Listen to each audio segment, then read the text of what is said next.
Chapter 25, the descriptions of the characteristics of King Puranjana. Everything capital except off, the, and off. Maitreya Uvacha iti samdishya bhagavan barhi sadair abhi pujita pasyatam rajadish putranam tatraivantardhadhe dhara. Maitreya Uvacha, the great sage Maitreya continued to speak, iti thus, sandishya, giving instruction, Bhagavan, most powerful Lord, small, Barhisadai, by the sons of King Barhisat, Abhipujita, being worshipped, Pasyatam, while they were looking on, Rajadish Putranam, the sons of the king, capital, Tatra, there, Eva, certainly, Antardadhe, became visible, Hara, Lord Shiva. The great sage Maitreya continued speaking to Vidura.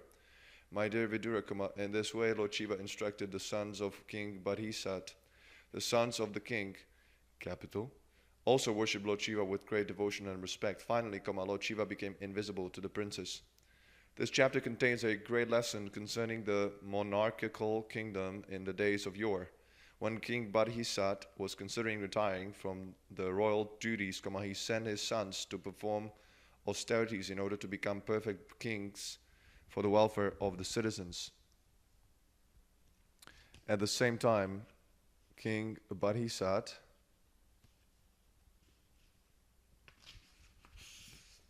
was being instructed by the great sage Narada about the material world and the living entity who wants to enjoy it. It is therefore very clear how the kings and princes were trained to take charge of a kingdom.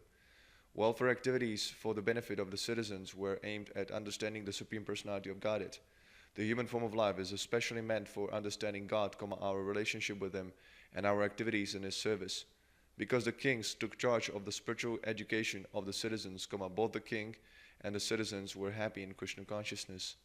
In this regard, we should remember that the monarchical hierarchy of Prachina Barhisat comes from Maharaja Dhruva, a great devotee of the Lord and the most celebrated disciple of Narada Muni. King Prachina Barhisat was then too much engaged in fruitive activities due to performing different types of yagyas. One can actually be promoted to higher planetary systems or to the heavenly kingdoms by performing various yagyas, but there is no question of liberation or going back home, back to Godhead. When the great sage Narada saw that a descendant of Maharaja Dhruva was being misled by fruitive activities, he took compassion upon him and personally came to instruct him about the ultimate benediction of life, Bhakti Yoga. How Narada Muni indirectly introduced the Bhakti Yoga system to King Prachina Barhisat is very interestingly described in this 25th chapter. Rudradesh Gitam Bhagavata Stotram Sarve Prachetasa Japantas Te Tapas Te Pur Varshanam Ayutam Jale. Rudradesh Gitam, the song sung by Lord Shiva, Bhagavata of the Lord, Stotram, prayer, Sarve, all, Prachetasa, the princes known as the Prachetas, Japanta, reciting, Te, all of them, Dapa, austerity, Tepu, executed, Varshanam, of years, Ayutam, 10,000, Jale, within the water. All the Pracheta princes simply stood in the water for 10,000 years and recited the prayers given to them by Lord Shiva. Of course, in the modern age, one may be amazed how the princes could stand in the water for 10,000 years. However, living within air or living within water is the same process, one simply has to learn how to do it. The aquatics live within water for their whole lifespan. Certain favorable conditions are created to enable them to live within water. In those days, however, people used to live for 100,000 years. Out of so many years, if one could spare 10,000 years for the sake of austerity, he would be assured of success in his future life. This was not very astonishing. Although such a feat is impossible in this age, it was quite possible in Satyadesh Yuga. Prachina Barhisam Kshata Karmashu Ashaktadesh Manasam Narado apostrophe Diatma Desh Tatvadesh Kya Kripalu Pratya Bodhayat. Prachina Barhisam, unto King Prachina Barhisat, Kshata or Vidura, Karmasu, in fruitive activities, Ashakta, attached, Manasam, with this mentality, Narada, the great sage Narada, Adhyatma, spiritualism, Tatvadeshkya, one who knows the truth, Kripalu, being compassionate, Pratya Bodhayat, gave instructions. While the princes were undergoing severe austerities in the water, their father was performing different types of fruitive activities. At this time, the great saint Narada, master and teacher of all spiritual life, became very compassionate upon the king, capital, and decided to instruct him about spiritual life. As pointed out by Prabhu Dananda Saraswati Thakura, a great devotee of Lord Chaitanya, Kaivalya, or merging into the Brahman effulgence, is just like going to hell. He similarly states that elevation to the upper planetary systems for the enjoyment of heavenly life is just so much phantasmagoria. This means that a devotee does not give any importance to the ultimate goal of the karmis and jnanis. The ultimate goal of the karmis is promotion to the heavenly kingdom, and the ultimate goal of the jnanis is merging into the Brahman effulgence. Of course, the jnanis are superior to the karmis, as confirmed by Lord Chaitanya, Koti desh karma nishta desh madhye, eka, single speech jnani, single speech shrestha. Speech one jnani, or impersonalist, is better than many thousands of fruitive actors. Speech. Bracket CC Madhya 19147. Therefore, a devotee never enters upon the path of karma, or elevation by fruitive activities. Narada Muni took compassion upon King Prachina Bharisad when he saw the king, capital, engaged in fruitive activity. In comparison to mundane workers, however, those who are trying to be elevated to the higher planetary systems by performing yagyas are undoubtedly superior. In pure devotional service, however, both karma and jnana are considered to be bewildering features of the illusory energy. Shreyastvam katamat rajan karmanatmana ihase dukadeshhani shukavapti shreyastan neha chishyate.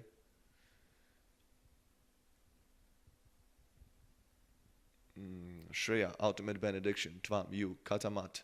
What is that? Rajan, O king, capital. Karmana, by fruitive activities. Atmana, of the soul. Ihase, you desire. Dukadeshhani, disappearance of all distresses.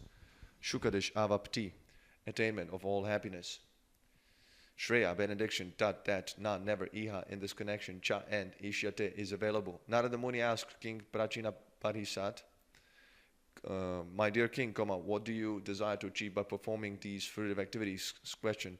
The chief aim of life is to get rid of all miseries and enjoy happiness, but these two things cannot be realized by fruitive activity. In this material world, there is a great illusion which covers a real intelligence. A man in the mode of passion wants to work very hard to derive some benefit, but he does not know that time will never allow him to enjoy anything permanently. Compared to the work one expends, the gain is not so profitable. Even if it is profitable, it is not without its distresses. If a man is not born rich, and he wants to purchase a house, cars, and other material things, he has to work hard day and night for many years in order to possess them. Thus, happiness is not attained without undergoing some distress. Actually, pure happiness cannot be had within this material world. If we wish to enjoy something, we must suffer for something else.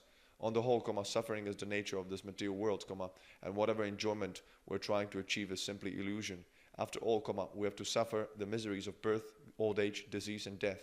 We may discover many fine medicines, but it is not possible to stop the sufferings of disease or death. Actually, medicine is not the counteracting agent for either disease or death.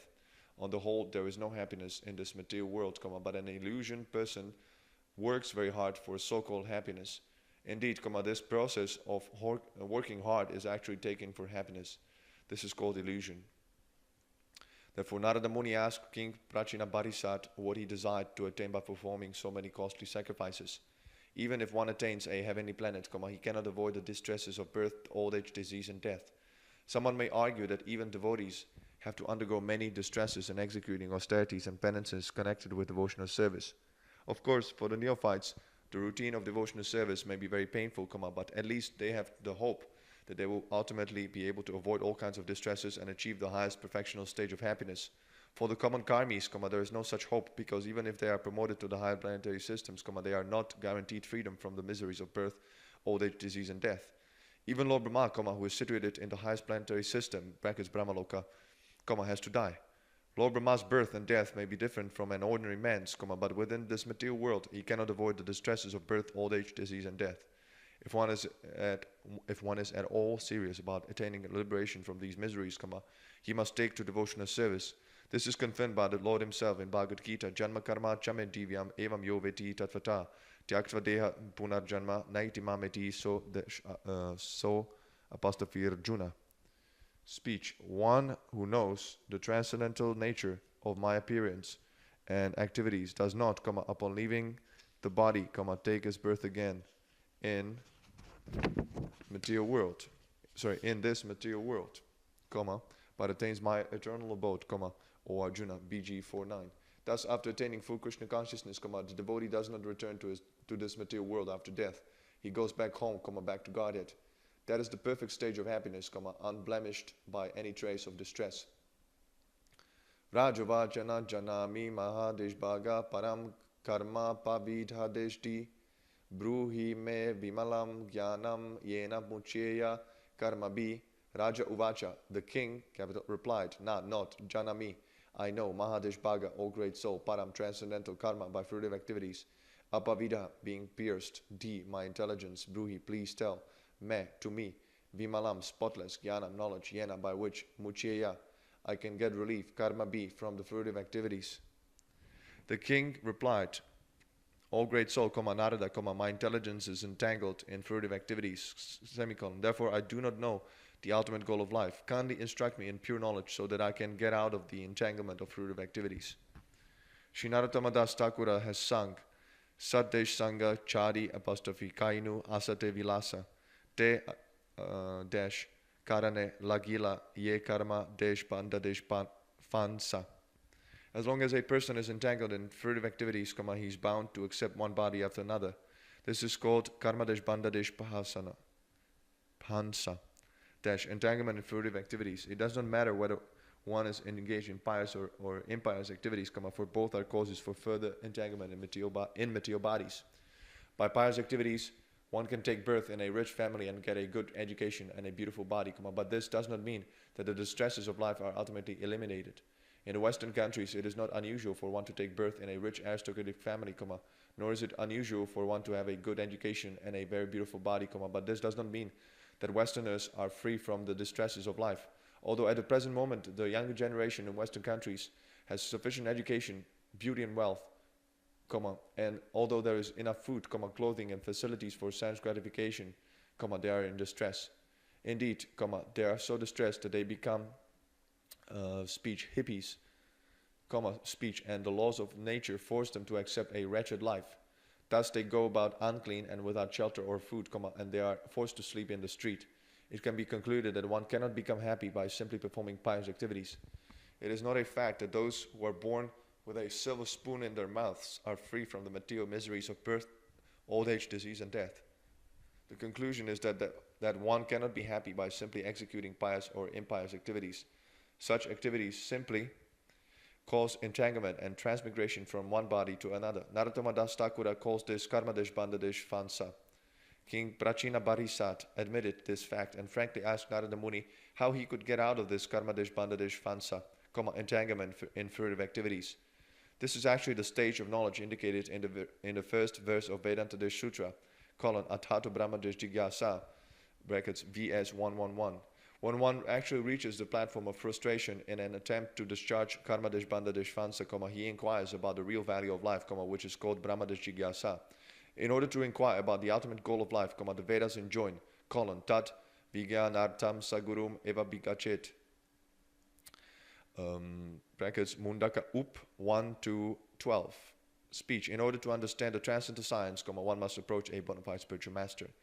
King Prachina Bodhisat found the best spiritual master, Narada Muni, and he therefore asked him about that knowledge by which one can get out of the entanglement of karma desh banda desh fansa, fruitive activities. This is the actual business of human life. Jivasya tattva desh jigyasa narto yas cheha karma bi. Bhag 1 to 10. As stated in the second chapter of the first canto of Srimad Bhagavatam, a human being's only business is inquiring from a bona fide spiritual master about extrication from the entanglement of karma desh banda desh fansa. Griheshu kuta desh dharmeshu putra desh dara desh danartha deshti naparam vindate mudo brahmyan samsara desh vartmasu. Griheshu, in family life, kuta desh dharmeshu, in false occupational duties, putra, sons, dara, wife, dana, wealth, artha, the goal of life. D, one who considers not param, transcendence, mindate, achieves mudha, rascal, brahmyam, wandering, samsara, of material existence, vartmasu, on the paths. Those who are only interested in a so-called beautiful life, dash, namely remaining as a householder entangled by sons and a wife and searching after wealth, dash, think that such things are life's ultimate goal. Such people simply wander in different types of bodies throughout this material existence without finding out the ultimate goal of life. Those who are too much attached to family life, dash, which consists of entanglement with wife, children, wealth, and home, dash, are engaged in kuta desh dharma, pseudo desh duties. Prahlada Maharaja has likened these pseudo-occupational duties to a dark well, brackets, Anda desh kupa. Prahlada has purposefully spoken of this dark well because if one falls into this well, he will die. He may cry for help, but no one will hear him or come to rescue him. The words Brahmyam Samsara Vartmasu are significant. In Chaitanya Charitamrita, Shri Chaitanya Mahaprabhu very clearly explains, Brahmada Brahmite Kona Bhagyavan Jiva, brackets CC Madhya 19.151. All living entities are wandering in different types of bodies throughout different planets, and if, in the course of their wanderings, they come in contact with a devotee by the direction of the Supreme Personality of Godhead, their lives become successful. Even though King Prachina Barisat was engaged in fruitive activity, the great sage Narada appeared before him. The king, was very fortunate to be able to associate with Narada, who enlightened him in spiritual knowledge. It is the duty of all saintly persons to follow in the footsteps of Narada Muni and travel all over the world to every country and village just to instruct illusion persons about the goal of life and to save them from the entanglement of karma deshbanda, fruitive activity. Narada uvacha bo praja deshpate rajan pashun pashyatvaya dvare samgya pitan jivadesh sangan nirgharnena sahasrasha. Narada Uvacha, the great sage Narada, replied, Bo, hello. Prajadeshpate, O ruler of the citizens, Rajan, O king, Pashun, animals, Pashya, please see Tvaya by you, Advare, in the sacrifice, Samgyapitan, killed, Jivadesh Sangan, groups of animals, Nigurnena, without pity, Sahasrasha, in thousands. The great sage Narada said, O ruler of the citizens, my dear king, please see in the sky those animals which you have sacrificed without compassion and without mercy in the sacrificial arena. Because animal sacrifice is recommended in the Vedas, there are animal sacrifices in almost all religious rituals. However, one should not be satisfied simply by killing animals according to the directions of the scriptures. One should transcend the ritualistic ceremonies and try to understand the actual truth, the purpose of life. Narada Muni wanted to instruct the king about the real purpose of life and invoke a spirit of renunciation in his heart. Knowledge and the spirit of renunciation, brackets, Jnanadesh Vairagya, are the ultimate goal of life. Without knowledge, one cannot become detached from material enjoyment, and without being detached from material enjoyment, one cannot make spiritual advancement. Karmis are generally engaged in sense gratification, and for this end, they are prepared to commit so many sinful activities. Animal sacrifice is but one such sinful activity. Consequently, by his mystic power, Narada Muni showed King Prachina Barisad the dead animals which he had sacrificed. Etitvam sampratikshante smaranto vaishasham tava samparitam ayadeshkutaish chindanti uthita deshmanyava. Ete, all of them, tvam, you, sampratikshante, are awaiting, smaranta, remembering, vyasham, injuries, tava, of you, samparitam, after your death, aya, made of iron, kutai, by the horns, chindanti, pierce, utita, enlivened, manyava, anger. All these animals are awaiting your death so they can avenge the injuries you have inflicted upon them. After you die, they will angrily pierce your body with iron horns. Narada Muni wanted to draw King Prachina Barisat's attention to the excesses of killing animals in sacrifices. It is said in the Shastras that by killing animals in a sacrifice, one immediately promotes them to human birth. Similarly, by killing their enemies on a battlefield, the Kshatriyas who fight for a right cause are elevated to the heavenly planets after death. In Manu Samhita, it is stated that it is necessary for a king to execute a murderer so that the murderer will not suffer for his criminal actions in his next life.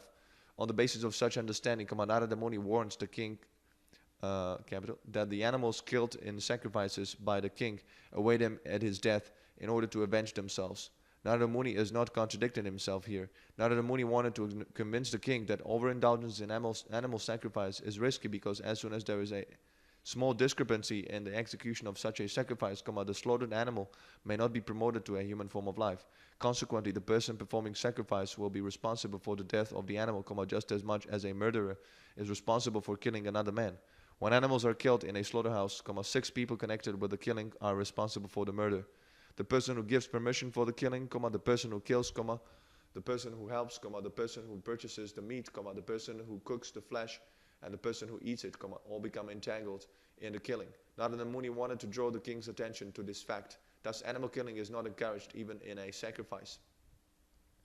Atrate kataishye apostrophe mum itihasam puratanam puranjanasya charitam niboda gadato mama. Atra, herewith, te, unto you, kataishye, I shall speak, amum, on this subject matter. Itihasam, history, puratanam, very old, Puranjanasya, in the matter of Puranjana, Charitam, his character, Niboda, try to understand, Gadata Mama, while I am speaking. In this connection, I wish to narrate an old history connected with the character of a king called Puranjana. Please try to hear me with great attention. The great sage Narada Muni turned toward another topic, the history of King Puranjana.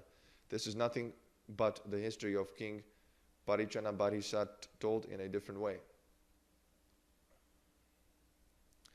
In other words, this is an allegorical presentation. The word Puranjana means speech, one who enjoys in a body. This is clearly explained in the next few chapters. Because a person entangled in material activities wants to hear stories of material activities, Narada Muni turned to the topics of King Puranjana, who is none other than King Prachina Barisat.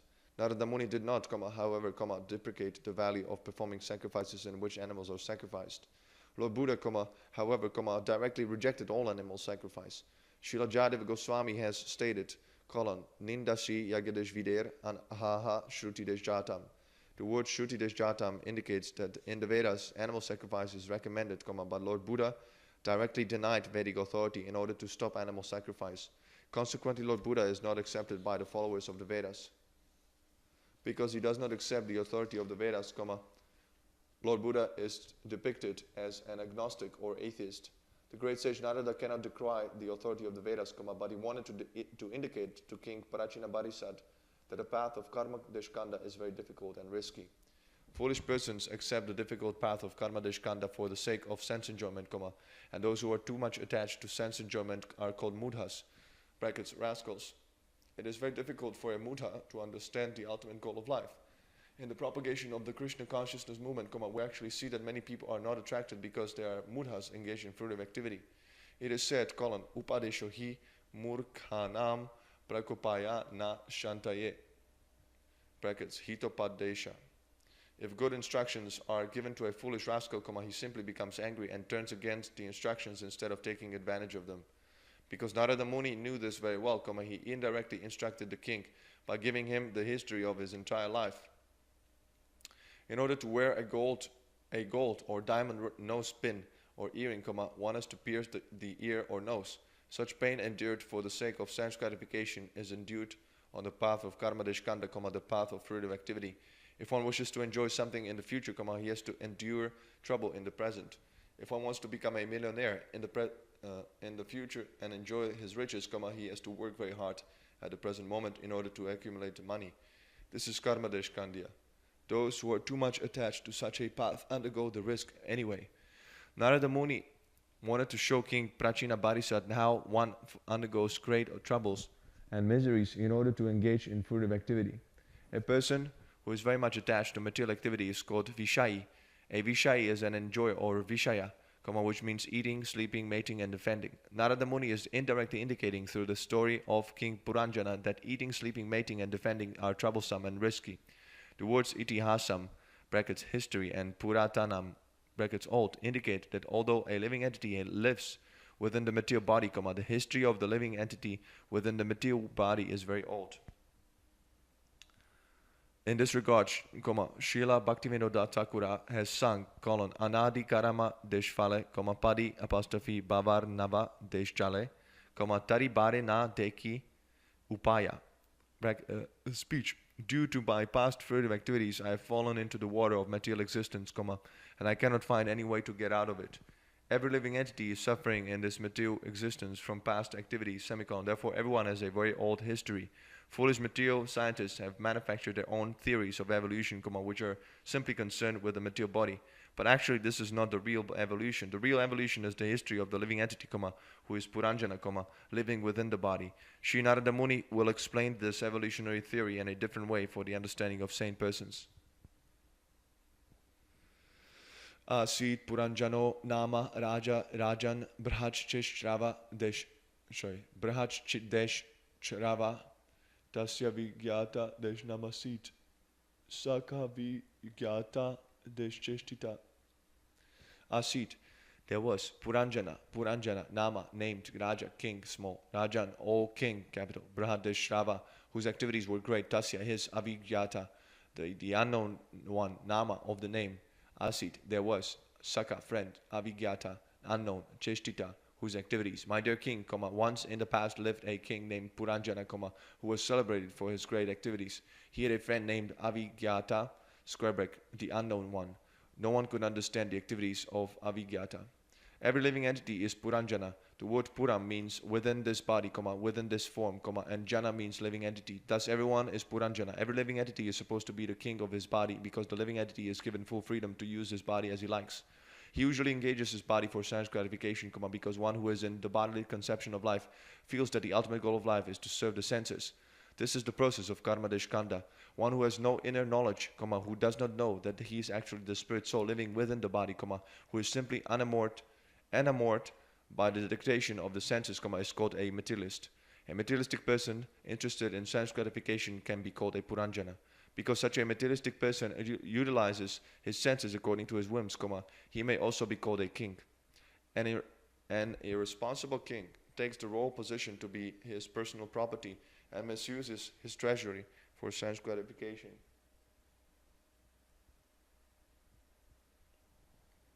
The word Brahach Desh Shrava is also significant. The word Shrava means fame. The living entity is famous from ancient times, as stated in Bhagavad Gita, Najayate Mriyate Va, brackets BG 220.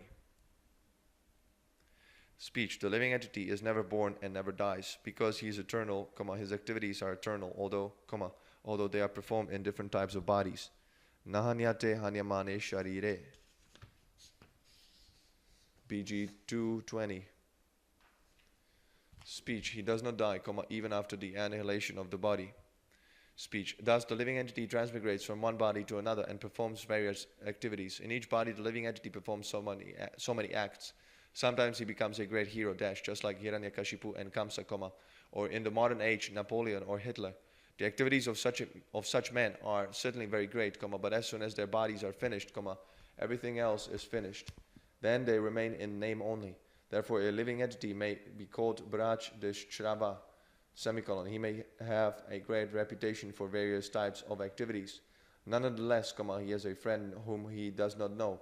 Materialistic persons do not understand that God is present as the Supersoul and situated within the heart of every living entity. Although the Paramatma sits beside the Jivatma as a friend, the Jivatma, or living entity, does not know it. Consequently, he is described as Avigyata Deshaka, meaning speech, one who has an unknown friend, speech. The word Avigyata, Avigyata Desh Cheshtita is also significant because a living entity works hard under the direction of the Paramatma and is carried away by the laws of nature. Nonetheless, he thinks himself independent of God and independent of the stringent laws of material nature. It is stated in Bhagavad Gita, Achedio apostrophe yam, adayo apostrophe yam, akledio apostrophe shosya evacha, nitya sarvadeshgata stanur, achalo apostrophe yam, sanatana. This individual soul is unbreakable and insoluble, and can be neither burned nor dried. He is everlasting, all-pervading, unchangeable, immovable, and eternally the same. BG 224. The living entity is Sanatana, eternal, because he cannot be killed by any weapon, burned into ashes by fire, soaked or moistened by water, nor dried up by air, he is considered to be immune to material reactions. Although he is changing bodies, he is not affected by the material conditions. He is placed under the material conditions, and he acts according to the direction of his friend, the Supersoul. As stated in Bhagavad Gita, Sarvasya chaham hardi sanvishto mata sanivishto mata smatir jnanam apohanam cha vedaischa sarvair aham eva vedyo vedanta deshkad veda deshvid eva chaham. Speech, I am seated in everyone's heart, and from me come remembrance, knowledge and forgetfulness. By all the Vedas am I to be known, semicolon. Indeed, I am the compiler of Vedanta, and I am the knower of the Vedas. BG 15:15. Thus the Lord as Paramatma is situated in everyone's heart, and he gives directions to the living entity to act in whatever way the living entity desires. In this life and in his previous lives, the living entity does not know that the Lord is giving him a chance to fulfill all kinds of desires. No one can fulfill any desire without the sanction of the Lord. All the facilities given by the Lord are unknown to the conditioned soul. Text 11. So, apostrophe. Naveshamana sharanam babhrama pritivim prabhu nanurupam yadavindad abut sa bimana iva. Sa, that King Puranjana. Anveshamana, searching after Sharanam, shelter. Babhrama, traveled over. Prithivim, the whole planet Earth. Prabhu, to become an independent master, not never. Anurupam, to his liking. Yada, when. Avindat, he could find. Abut, became. Sahi, Vimana, morose, Eva-like. King Puranjan began to search for a suitable place to live, and thus he traveled all over the world. Even after a great deal of traveling, he could not find a place just to his liking. Finally, he became morose and disappointed. The travelings of Puranjana are similar to the travelings of the modern hippies. Generally, hippies are sons of great fathers and great families.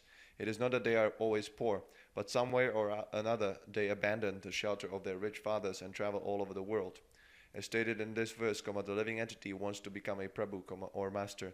The word Prabhu means master, but actually the living entity is not a master, semicolon. He is the eternal servant of God.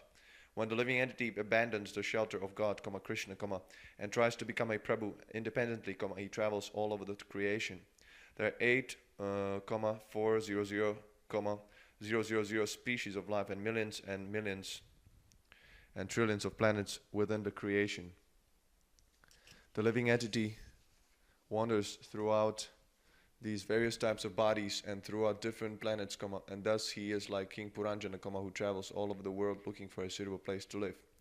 Shri Narottam Das Thakura has sung, Karma Deshkanda Deshkana Deshkanda, Kevala Vishera Bandha. Speech, the path of Karma Kanda, square bracket further activities, and the path of Jnana Kanda, square bracket speculation, are just like strong pots of poison. Speech, Amrita Balya Yeba Kaya Desh Nana Yoni Sada Pire. Speech, a person who mistakes this poison to be nectar and drinks it travels in different species of life. Speech, Kadarya Bhakshana Kare, speech, and, according to his body, he eats all types of abominable things. For instance, when the living entity is in the body of a hog, he eats stool. When the living entity is in the body of a crow, he eats all kinds of refuse, even pus and mucus, pus is single S, and enjoys it. Thus, Narottam Das Thakura points out that the living entity travels in different types of bodies and eats all kinds of abominable things. When he does not become ultimately happy, he becomes morose or takes to the ways of hippies. Thus, in this verse it is said, brackets na anurupam, that the king could never find a place suitable for his purposes. This is because in any form of life and on any planet in the material world, a living entity cannot be happy because everything in the material world is unsuitable for the spirit soul. As stated in this verse, the living entity independently wants to become a Prabhu, but as soon as he gives up this idea and becomes a servant of God, Krishna, his happiness immediately begins.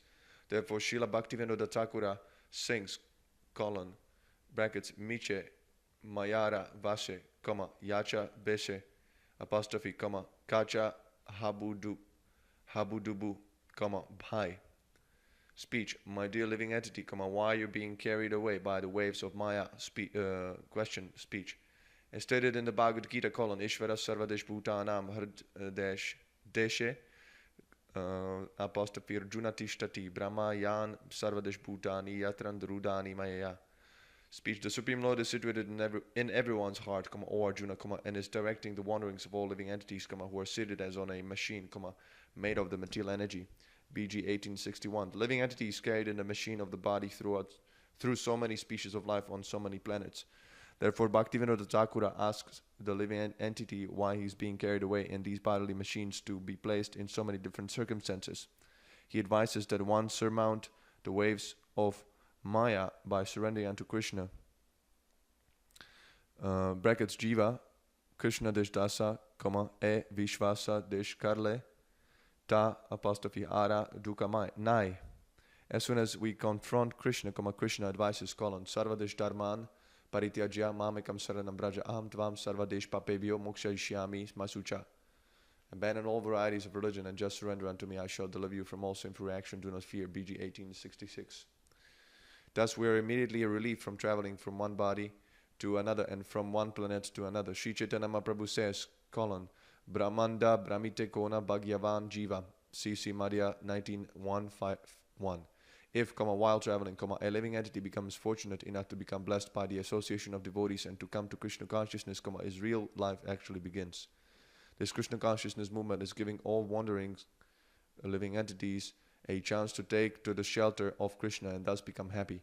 In this verse, the words Vimana Iva are very significant. In this material world, even the great king of heaven is also full of anxiety.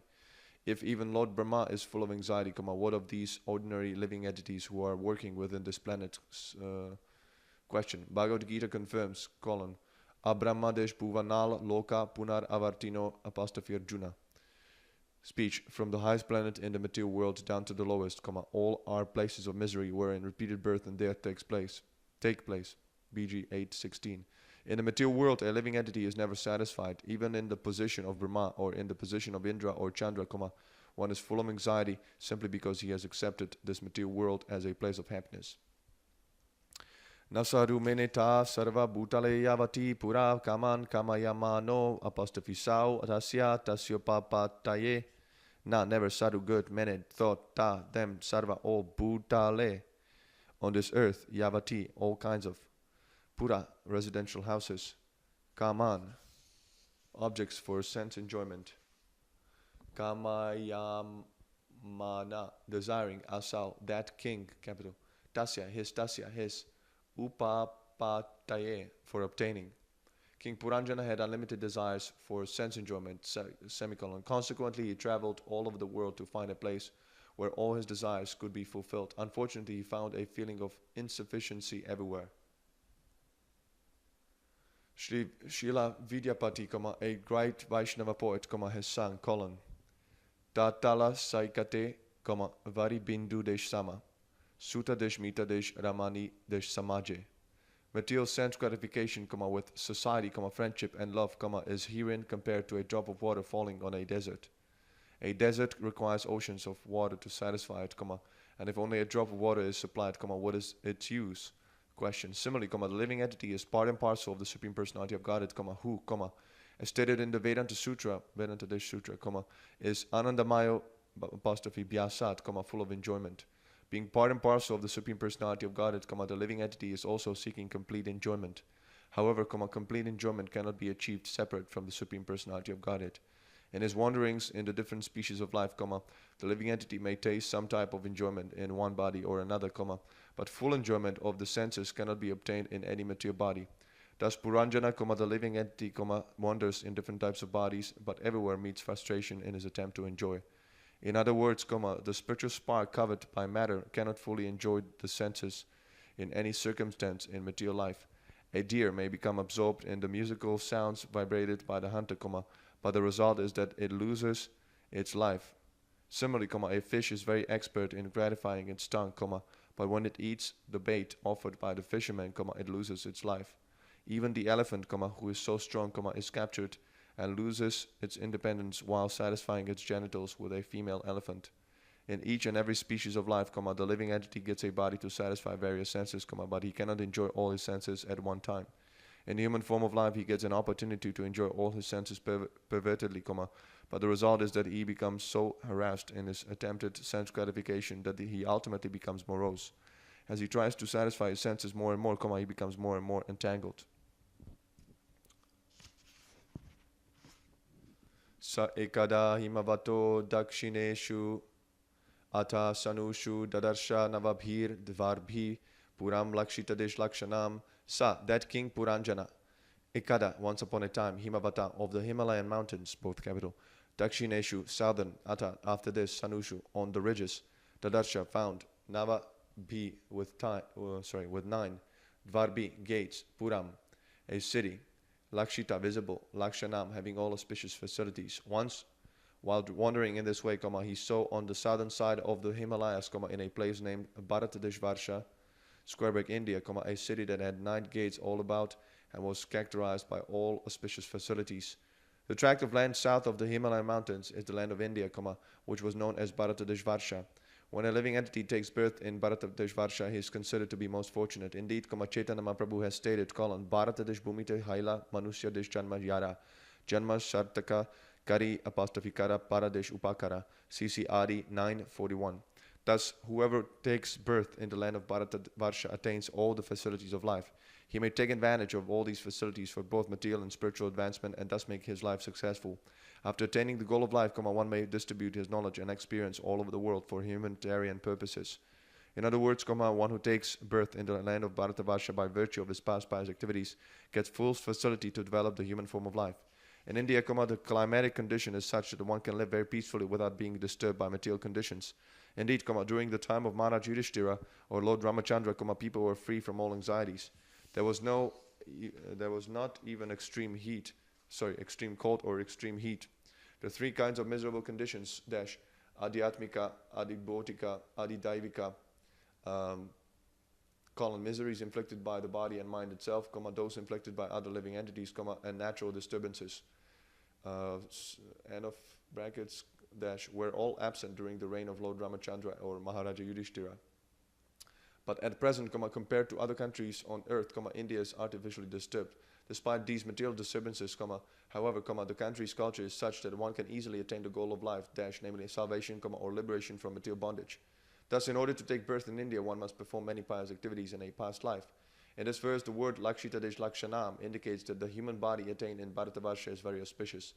Vedic culture is full of knowledge, and a person born in India can fully take advantage of Vedic cultural knowledge and the cultural system known as Varna Shrama Dharma. Even at the present time, as we travel all over the world, we see that in some countries, human beings have many material facilities, but no facilities for spiritual advancement. We find everywhere the defects of one-sided facilities and a lack of full facilities. A blind man can walk but not see, and a lame man cannot walk but can see. Anda desh pangu desh viniyaya. The blind man may take the lame man over his shoulder, and as he walks, the lame man may give him directions. Thus combined, they may work, but individually, neither the blind man nor the lame man can walk successfully. Similarly, this human form of life is meant for the advancement of spiritual life and for keeping the material necessities in order. Especially in the Western countries, there are ample facilities for material comforts, but no one has any idea of spiritual advancement. Many are hankering after spiritual advancement, but many cheaters take advantage of their money, bluff them and go away. Fortunately, the Krishna consciousness movement is there to give all facilities for both material and spiritual advancement. In this way, people in the Western countries may take advantage of this movement, and in India, any man in the villages, unaffected by the industrial cities of India, can still live in any condition and make spiritual advancement. The body has been called the city of 9 gates, and these 9 gates include 2 eyes, 2 ears, 2 nostrils, 1 mouth, a genital, and a rectum. When the 9 gates are clean and working properly, it is to be understood that the body is healthy. In India, these 9 gates are kept clean by the villagers who rise early in the morning, bathe in the well or rivers, go to the temples to attend Mangalarati, chant Hare Krishna Mahamantra, and take prasada. In this way, one can take advantage of all the facilities of human life. We are gradually introducing this system in different centers in our society in the Western countries. One who takes advantage of it becomes more and more enlightened in spiritual life. At the present moment, India may be compared to the layman and the Western countries to the blind man. For the past 2,000 years, India has been subjugated to the rule of foreigners, and the legs of progress have been broken. In the Western countries, the eyes of the people have become blind due to the dazzling glitter of material opulence. The blind men of the Western countries and the layman of India should combine together in this Krishna consciousness movement. Then the lame man of India can walk with the help of the Westerner, and the blind Westerner can see with the help of the lame man. In short, the material advancement of the Western countries and the spiritual assets of India should combine for the elevation of whole human society. Text 14. Prakaropavana thala desh parikhair akshadesh toranai svarnadesh raupyaya sai shringai sankulam sarvato grahai. Prakara, walls, upavana, parks, atala, towers, parikhai, with trenches, aksha, windows, toranai, with gates, svarna, gold, raupya, silver, ayasai, made of iron, shringai, with domes, sankulam, congested, sarvata, everywhere, grahai, with houses. That city was surrounded by walls and parks, and within it were towers, canals, windows, and outlets. The houses there were decorated with domes made of gold, silver, and iron. The body is protected by walls of skin. The hairs on the body are compared to parts, and the highest parts of the body, like the nose and head, are compared to towers. The wrinkles and depressions on different parts of the body are compared to trenches or canals, the eyes are compared to windows, and the eyelids are compared to protective gates. The three types of metal, gold, silver, and iron, represent the three modes of material nature. Gold represents goodness, silver passion, and iron ignorance. The body is also sometimes considered to be a bag containing three elements, brackets 3-dhatu, brackets mucus, bile, and air, brackets kapha, pita, and vayu. Yasyatma buddhi kunape dri datuke. Bhak 1084:13. According to Bhagavatam, one who considers this bag of mucus, bile, and air to be the self is considered no better than a cow or an ass. Niladesh, Sphantikadesh, Vaiduryadesh, Muktadesh, Marakatarunai, Klptadesh, Harmyadesh, Thalim, Diptam, Shriya, Bhagavatim, Iva. Nila, sapphires, Sphatika, crystals, Vaidurya, diamonds, Mukta, pearls, Marakata, emeralds, Arunai, with rubies, Klpta, bedecked, Harmya, the stalim, the floors of the palaces, Deeptam, lustrous, Shriya, with beauty, Bhagavatim, the celestial town named Bhagavati, Eva, like. The floors of the houses in that city were made of sapphire, crystal, diamonds, pearls, emeralds, and rubies. Because of the luster of the houses in the capital, the city was compared to the celestial town named Bhagavati. In the city of the body, the heart is considered to be the capital, just as the capital of a state is especially gorgeously filled with various high buildings and lustrous palaces, the heart of the body is filled with various desires and plans for material enjoyment. Such plans are sometimes compared to valuable jewels, such as sapphires, rubies, pearls, and emeralds. The heart becomes the center of for all planning for material enjoyment. Shabadesh, Chatvaradesh, Ratyabir, Akridaya, Tanapanai, Chaityadesh, Dvajadesh, Pataka, Bhir, Yuktam, Vidrumadesh, Vedibi. Sabha, assembly houses. Chatvara, squares. Ratyabi, by streets. Akridadesh, Ayatana, gambling houses. Apanai, by shops. Chaitya, resting places. Dvajadesh, Patakhabi, with flags and festoons. Yuktam, decorated. Vidruma, without trees. Vedibi, with platforms. In that city there were many assembly houses, street crossings, streets, restaurants, gambling houses, markets, resting places, flags, festoons, and beautiful parks. All these surrounded the city. In this way the capital is described. In the capital there are assembly houses and many squares, many street crossings, avenues and streets, many gambling places, markets, and places of rest, all decorated with flags and festoons. The squares are surrounded with railings and are devoid of trees. The heart of the body can be compared to the assembly house, for the living entities within the heart along with the Paramatma, as stated in Bhagavad Gita column, Sarvasya chaham hardi sanivishto mata smatir jnanam apohanam cha. Vedaischa sarvair aham eva vedyo vedanta deshkad deshveda deshvit eva chaham. I am seated in everyone's heart, and from me come remembrance, knowledge, and forgetfulness. By all the Vedas am I to be known, semicolon. Indeed, I am the compiler of Vedanta, comma, and I am the knower of the Vedas. BG 15:15. The heart is the center of all remembrance, forgetfulness, and deliberation. In the body, the eyes, comma, ears, and nose are different places of attraction for sense enjoyment, comma, and the streets for going hither and thither may be compared to different types of air blowing within the body. The yogic process for controlling the air within the body and the different nerves is called sushumna, comma, the path of liberation. The body is also a resting place because when the living entity becomes fatigued, he takes rest within the body. The palms and soles of the feet are compared to flags and festoons. Puryastu bahyo pavane divyadesh drumadesh latakule nadad desh vihangali desh kuladesh kola haladesh jalashaye. Purya of that town, too, then bahyadesh upavane in an outside garden. Divya, very nice, druma, trees, lata, creepers, akule, filled with, nadat, vibrating, vihanga, birds, ali, bees, kula, groups of, kolahala, humming, jaladesh chaye, with a lake. On the outskirts of that city were many beautiful trees and creepers, encircling a nice lake. Also surrounding that lake were many groups of birds and bees that were always chanting and humming. Since the body is a great city, there must be various arrangements, such as lakes and gardens for sense enjoyment. Of the various parts of the body, those which incite sexual impulses are referred to here indirectly. Because the body has genitals, when the living entity attains the right age, be he man or woman, he becomes agitated by the sex impulse. As long as one remains a child, he is not agitated by seeing a beautiful woman. Although the sense organs are present, unless the age is ripe, there is no sex impulse.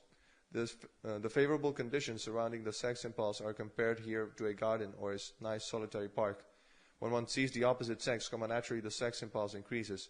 It is said that if a man in a solitary place does not become agitated upon seeing a woman, he is to be considered a brahmachari. But this practice is almost impossible. The sex impulse is so strong that even by seeing, touching or talking, coming into contact with, or even thinking of the opposite sex, even in so many subtle ways, one becomes sexually impelled.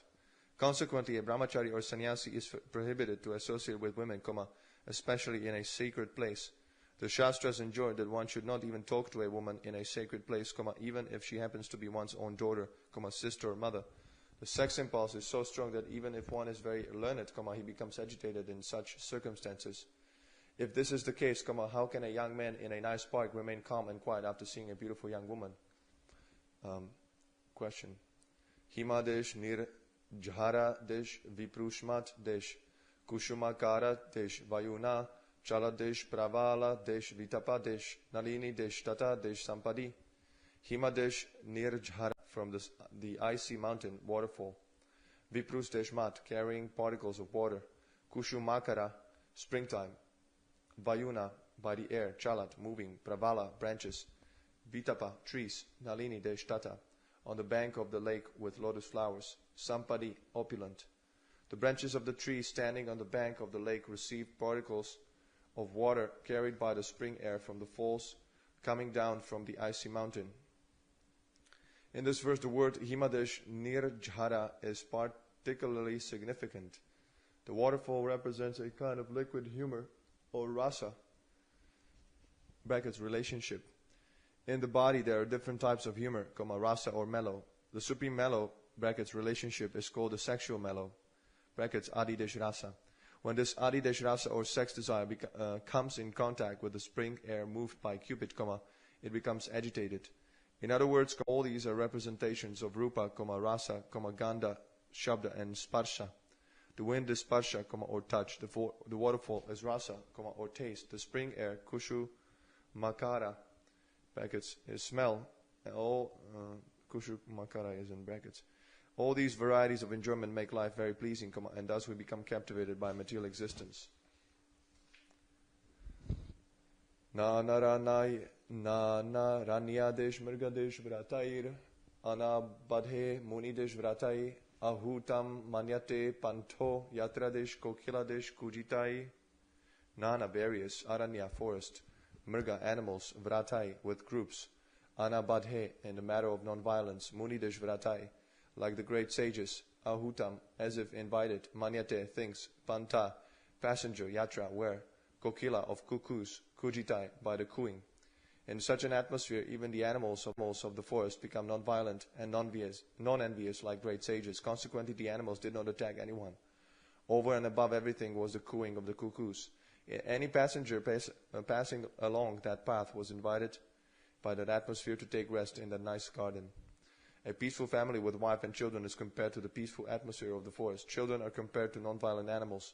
Sometimes, however, wives and children are called svaja nakyadesh tashu, burglars in the name of kinsmen.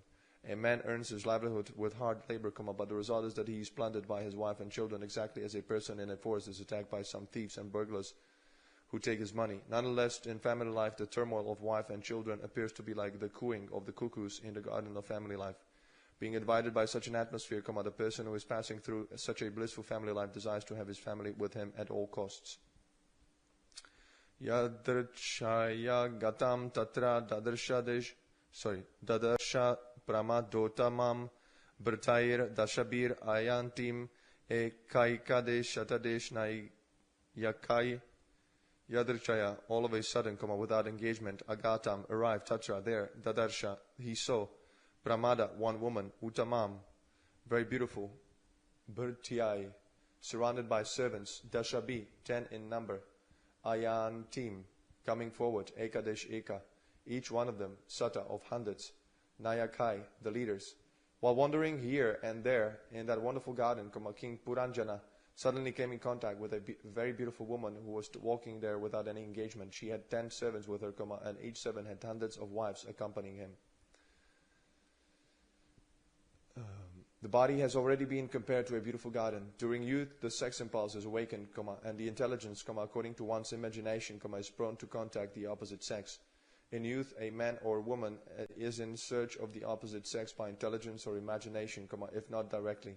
The intelligence influences the mind, and the mind controls the 10 senses. 5 of these senses gather knowledge, and 5 work directly. Each sense has many desires to be fulfilled. This is the position of the body and the owner of the body, Puranjana, who is within the body. Panchadesh Shir Shahina Guptam Pratiharena Sarvata Anve Sammanam Rishabam Apraudham Kamadesh Rupinim. Pancha, 5, Shirsha, heads, Ahina, by a snake, Guptam, protected, Pratiharena, by a bodyguard, Sarvata, all around, Anve Shamanam, one who is searching after, Rishabam, a husband, Apraudham, not very old, Kama, Rupinim, very attractive to fulfill lusty desires. The woman was protected on all sides by a 5-hooded snake. She was very beautiful and young, and she appeared very anxious to find a suitable husband. The vital force of a living entity includes the 5 kinds of air working within the body, which are known as prana, apana, vyana, samana, and udana. The vital force is compared to a serpent because a serpent can live by simply drinking air. The vital force carried by the air is described as the pratihara, or the bodyguard. Without the vital force, one cannot live for a moment. Indeed, all the senses are working under the protection of the vital force. The woman, who represents intelligence, was searching after a husband. This indicates that intelligence cannot act without consciousness. A beautiful woman is useless unless protected by the proper husband. Intelligence must always be very fresh, therefore the word apraudha, brackets, very young, is used here. Material enjoyment means utilizing the intelligence for the sake of rupa, rasa, gandha, shabda, and sparsha, or form, taste, smell, sound, and touch. Shunasham, Shudatim, Balam, Sukapolam, Barananam, Samadesh, Vinyastadesh, Karnabhyam, Bibhratim, Kundaladeshriyam, Sudesh Nasham, very beautiful nose, Sudesh Tatim, very beautiful teeth, Balam, the young woman, Sudesh Kapolam, nice forehead, Varadesh Ananam, beautiful face, Sama, equally, Vinyashta, arranged, Karnabhyam, both ears, Bibhratim, dazzling, Kundaladeshriyam, having beautiful earrings. The woman's nose, teeth, and forehead were all very beautiful. Her ears were equally very beautiful and were bedecked with dazzling earrings. The body of intelligence enjoys the objects of sense gratification that cover it, such as smell, vision, and hearing. The word sunashtam, brackets, beautiful nose, indicates the organ for acquiring knowledge by smell. Similarly, the mouth is the instrument of acquiring knowledge by taste, for by chewing an object and touching it with the tongue, we can understand its taste. The word Sukapolam, brackets nice forehead, indicates a clear brain capable of understanding things as they are. By intelligence, one can set things in order.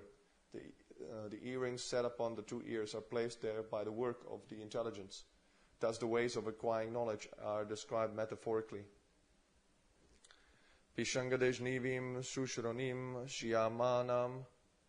shyamam kanakadesh mekalam paradbhyam kvanadbhyam chalantim nupurair devatam iva. Pishanga, yellow, nivim, garment, sudeshronim, beautiful waist, shyamam, blackish, kanaka, golden, mekalam, belt, padbhyam, with the feet, kvanadbhyam, tinkling, chalantim, walking, nupurai, with ankle bells, devatam, a denizen of the heavens, eva, like. The waist and hips of the woman were very beautiful. She was dressed in a yellow sari with a golden belt. While she walked, her ankle bells rang. She appeared exactly like a denizen of the heavens. This verse expresses the joyfulness of the mind upon seeing a woman with raised hips and breasts, dressed in an attractive sari and bedecked with ornaments. Stanau vyanjitadesh kaishurau samadesh vardau nirantarau vastran tena viguhantim vridaya gajadesh gaminim. Stanau, breasts, vyanjita, indicating kaishurau, samadesh vardau, equally round, nirantarau, fixed close, side by side, vastradesh antena, by the end of the sari, nigu hantim, trying to cover, vridaya, out of shyness, gajadesh gaminim, walking just like a great elephant.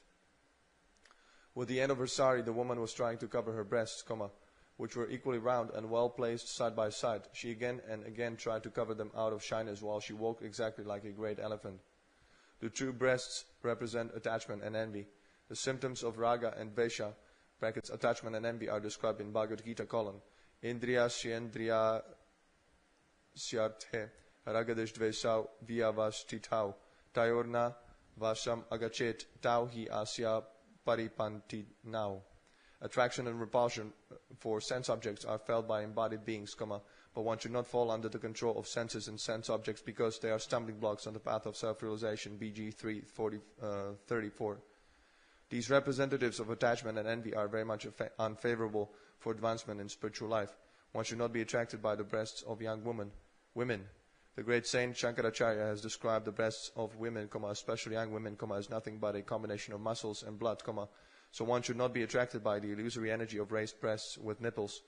They are agents of Maya meant to victimize the opposite sex. Because the breasts are equally attractive, they are described as samadesh vratau. The sex impulse remains in an old man's heart also, even up to the point of death. To be rid of such agitation, one must be very much advanced in spiritual consciousness, like Yamunacharya, who said, Yada vadi mama cheta krishnadesh padaravinde Navadesh rasadesh ta udyata marantu masit tadavadhi bata naridesh sangame smaryamane bhavati mukadesh vikara sushtu nishtivanam cha. Since I have been engaged in the transfer to loving service of Krishna, realizing ever new pleasure in him, whenever I think of sex pleasure, I spit at the thought, and my lips curl with distaste. When one is spiritually advanced, he can no longer be attracted by the lumps of flesh and blood, which are the breasts of young women. The word nirantarau is significant because although the breasts are situated in different locations, the action is the same. We should not make any distinction between attachment and envy. As described in Bhagavad Gita, they are both products of Raja Deshguna, Shri Bhagavan Vacha Kama Esha Kroda Esha Rajaguna Desh Samudbhava Mahashano Mahadesh Papma Viri Enam Iha Vairinam. The Blessed Lord said, it is lust only, Arjuna, which is born of contact with the material modes of passion and later transformed into wrath, and which is the all-devouring, sinful enemy of this world, BG 3:37. The word nigu hantim, brackets trying to cover, indicates that even if one is tainted by kama, loba, krodha, desh, etc., they can be transfigured by Krishna consciousness. In other words, one can utilize kama, brackets lust, for serving Krishna. Being impelled by lust, an ordinary worker will work hard at night, semicolon. Similarly, a devotee can work hard day and night to satisfy Krishna. Just as karmis are working hard to satisfy kamadesh krodha, a devotee should work in the same way to satisfy Krishna. Similarly, krodha, brackets anger, can be also can also be used in the service of Krishna when it is applied to the non-devotee demons. Hanumanji applied his anger in this way. He was a great devotee of Lord Ramachandra, and he utilized his anger to set fire to the kingdom of Ravana, a non-devotee demon. Thus kama, lust, can be utilized to satisfy Krishna, and krodha, anger, can be utilized to punish the demons. When both are used for Krishna's service, they lose their material significance and become spiritually important. Tam aha laditam vira savrida deshmita desh sobhanam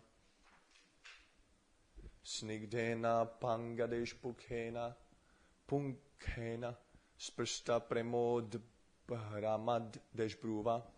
Tam, unto her, aha, addressed, lalitam, very gently, vira, the hero, sadeshvrida, with shyness, smita, smiling, shobhanam, very beautiful, snigdena, by sex desire, apangadesh mukhena, by the arrow of glancing, sprishta, thus pierced, premadesh udbharamat, exciting love, bruva, by the eyebrows.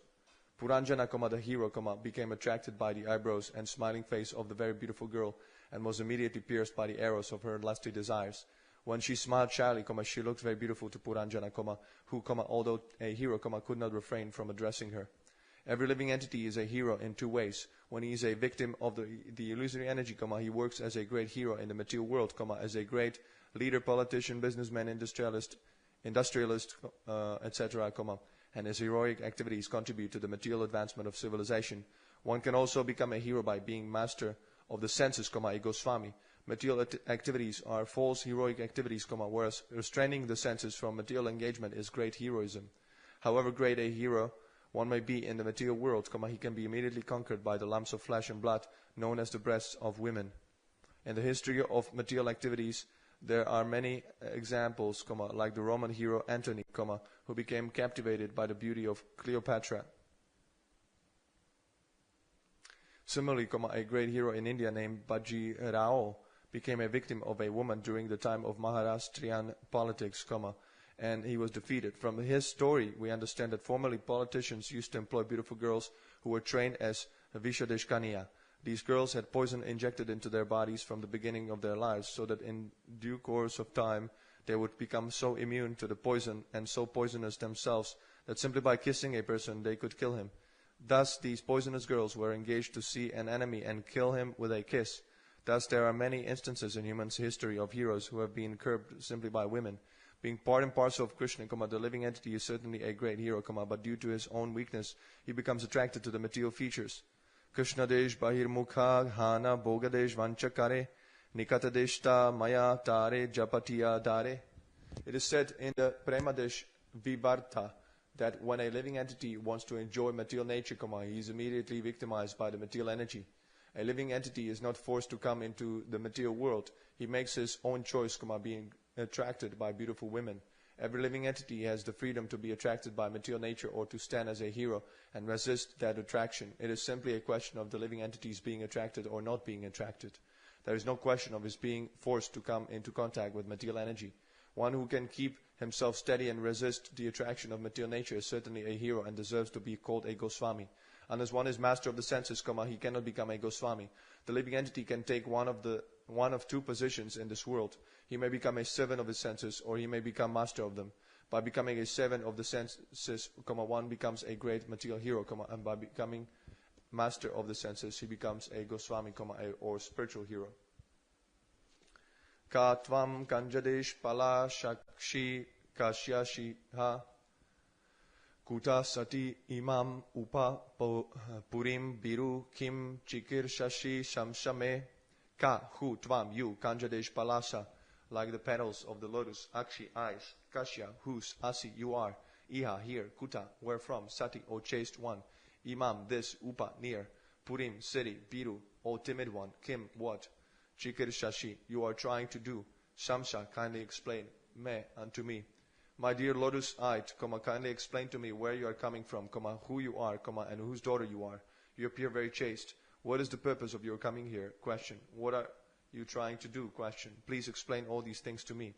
The first aphorism in the Vedanta Sutra is Atato Brahmadesh Jigyasa. In the human form of life, one should put many questions to himself and to his intelligence. In the various forms of life, lower than human life, the intelligence does not go beyond the range of life's primary necessities, namely, eating, sleeping, mating, and defending. Dogs, cats, and tigers are always busy trying to find something to eat or a place to sleep, trying to defend and have sexual intercourse successfully. In the human form of life, however, one should be intelligent enough to ask what he is, why he has come into the world, what his duty is, who is the supreme controller, what is the difference between dull matter and the living entity, etc. There are so many questions, and a person who is actually intelligent should simply inquire about the supreme source of everything, Atato Brahmadesh Jigyasa. A living entity is always connected with a certain amount of intelligence, but in the human form of life, the living entity must inquire about his spiritual identity. This is a real human intelligence. It is said that one who is simply conscious of the body is no better than an animal, even though he be in the human form. In Bhagavad Gita, Shri Krishna says, Sarvasya chaham hardi sanivishto mata smatir jnanam apohanam cha vedaischa sarvair aham eva vedyo vedanta deshkrit veda deshvid eva chaham. I am seated in everyone's heart, and from me come remembrance, knowledge, and forgetfulness. By all the Vedas am I to be known, Indeed, I am the compiler of Vedanta, and I am the knower of the Vedas. BG 15:15. In the animal form, the living entity is completely forgetful of his relationship with God. This is called apohanam, or forgetfulness. In the human form of life, however, consciousness is more greatly developed, and consequently the human being has a chance to understand his relationship with God. In the human form, one should utilize his intelligence by asking all these questions, just as Puranjana, the living entity, is asking the unknown girl where she has come from, what her business is, why she is present, etc. These are inquiries about Atmadesh Tattva self-realization. The conclusion is that unless a living entity is inquisitive about self-realization, he is nothing but an animal.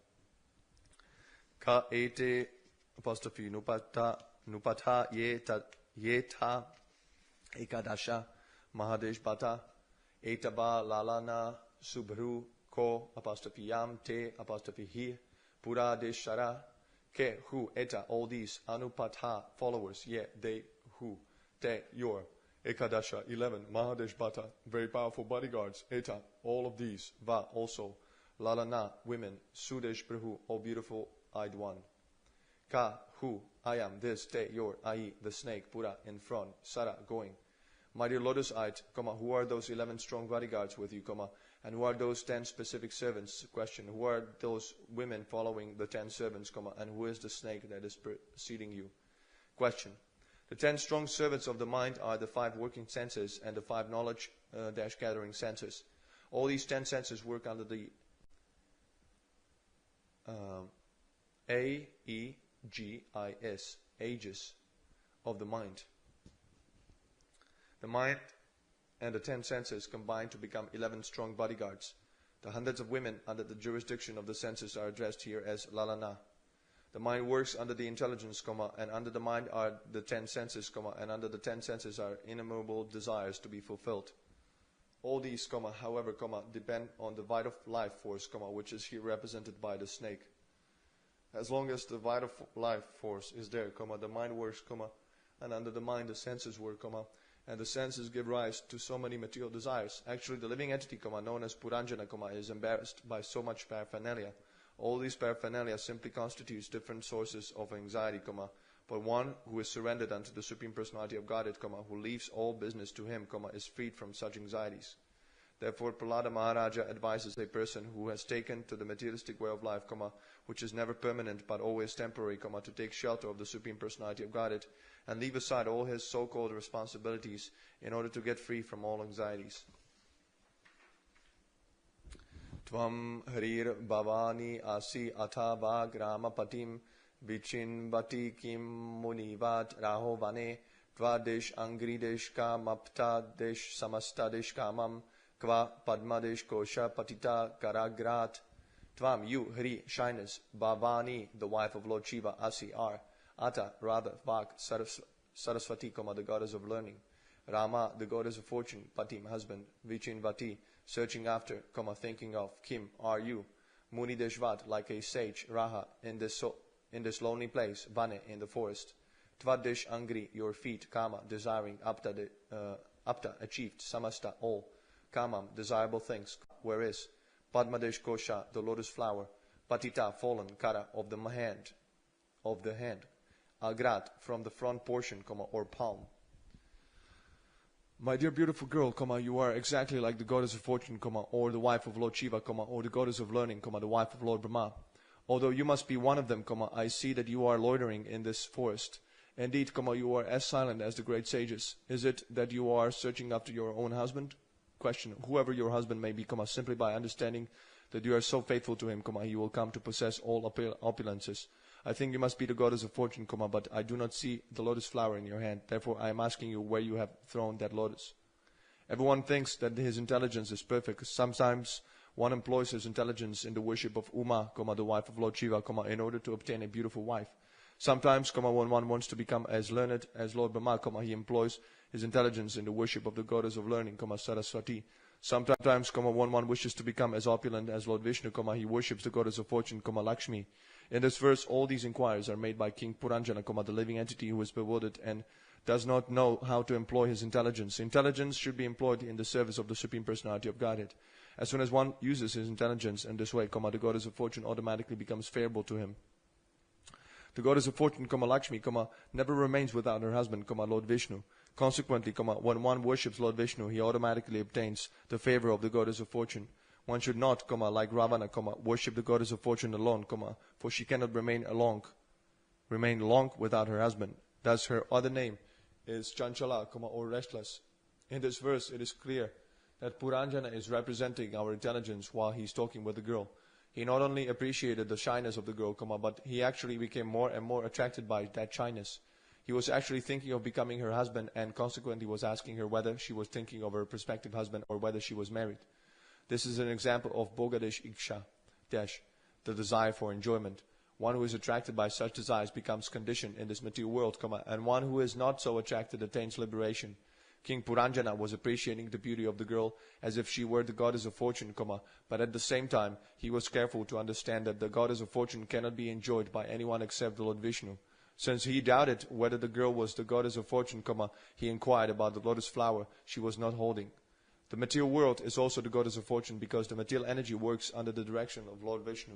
As stated in Bhagavad Gita colon, Maya Dyakshena Prakriti Suyati Sa Characharam Sa Desh Characharam Hetunanena Konteya Jagat Viparivartate. This material nature is working under my direction, O son of Kunti, and it is producing all moving and unmoving beings. By its rule, the manifestation is created and annihilated again and again. BG 910. The material world cannot be enjoyed by any living entity. If one so desires to enjoy it, he immediately becomes a demon like Ravana, Hiranyakashipu or Kamsa. Because Ravana wanted to enjoy the goddess of fortune, Sita Devi, he was vanquished with all his family, wealth and opulence. One can, however, enjoy that Maya bestowed upon the living entity by Lord Vishnu. The satisfaction of one's senses and desires means enjoying Maya, not the goddess of fortune. Nasam varoru anyatama bhuvidesh prak purim imam viradesh varena shakam arhasi alan kartum adabhara desh karmana lokam param shrir iva yagyadesh pumsha. Not. Asham of these, varoru, O most fortunate one. Anyatama, anyone, bhuvidesh, touching the ground, purim, city, imam, this, Viradeshvarena, the great hero, Shakam, along with Arhasi, you deserve. Alan Kartum, to decorate. Adabra, glorious. Karmana, whose activities. Lokam, world. Param, transcendental. Shri, the goddess of fortune. Eva, like. Yagyadesh Pumsha, with the enjoyer of all yagyas. O greatly fortunate one, it appears that you are none of the women I have mentioned, because I see that your feet are touching the ground. But if you are some woman of this planet, you can, like the goddess of fortune who, accompanied by Lord Vishnu, increases the beauty of the Vaikuntha planets, also increases the beauty of this city by associating with me. You should understand that I am a great hero and a very powerful king on this planet. There is a difference between demoniac mentality and devotional mentality. Devotees know perfectly well that the goddess of fortune, who is the constant companion of Vishnu or Narayana, cannot be enjoyed by a living entity. This highest sense of understanding is called Krishna consciousness. Nonetheless, everyone wants to become happy by imitating the prosperity of Narayana. In this verse, Puranjana states that the girl appears to be an ordinary woman. However, since he is attracted by her, he requests that she become as happy as the goddess of fortune by associating with him. Thus he introduces himself as a great king with great influence, so that she might accept him as her husband and be as happy as the goddess of fortune. To desire to enjoy this material world as a subordinate of the Supreme Personality of Godhead is godly. The demons, however, want to enjoy this material world without considering the Supreme Personality of Godhead. This is the difference between a demon and a demigod.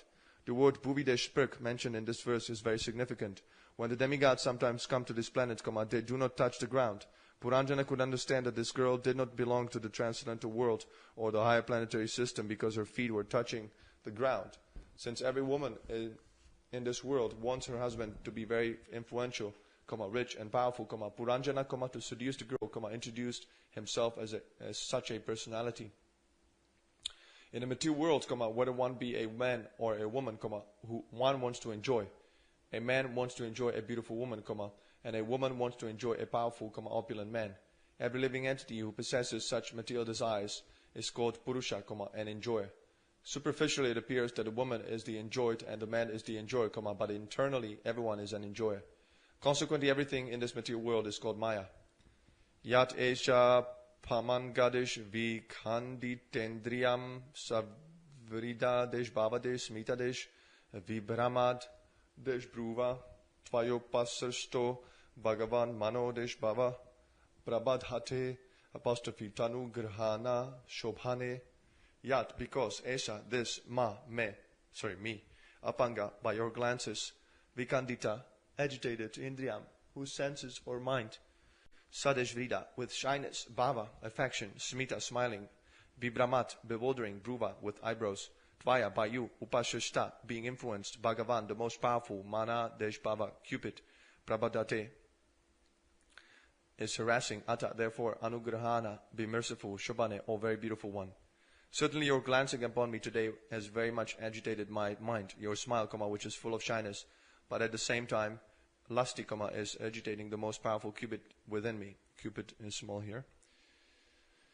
Therefore, O most beautiful, I ask you to be merciful upon me. Everyone has lusty desires within, and as soon as one is agitated by the movement of a beautiful woman's eyebrows, the Cupid within immediately throws his arrow at the heart. Thus one is quickly conquered by the eyebrows of a beautiful woman. When one is agitated by lusty desires, his senses are attracted by all kinds of vishaya, enjoyable things like sound, touch, form, smell, and taste. These attractive sense objects oblige one to come under the control of a woman. In this way, the conditional life of a living entity begins. Conditional life means being under the control of a woman, and certainly the living entity is always at the mercy of a woman or a man. Thus living entities live in bondage to one another, and thus they continue this conditional material life illusion by Maya.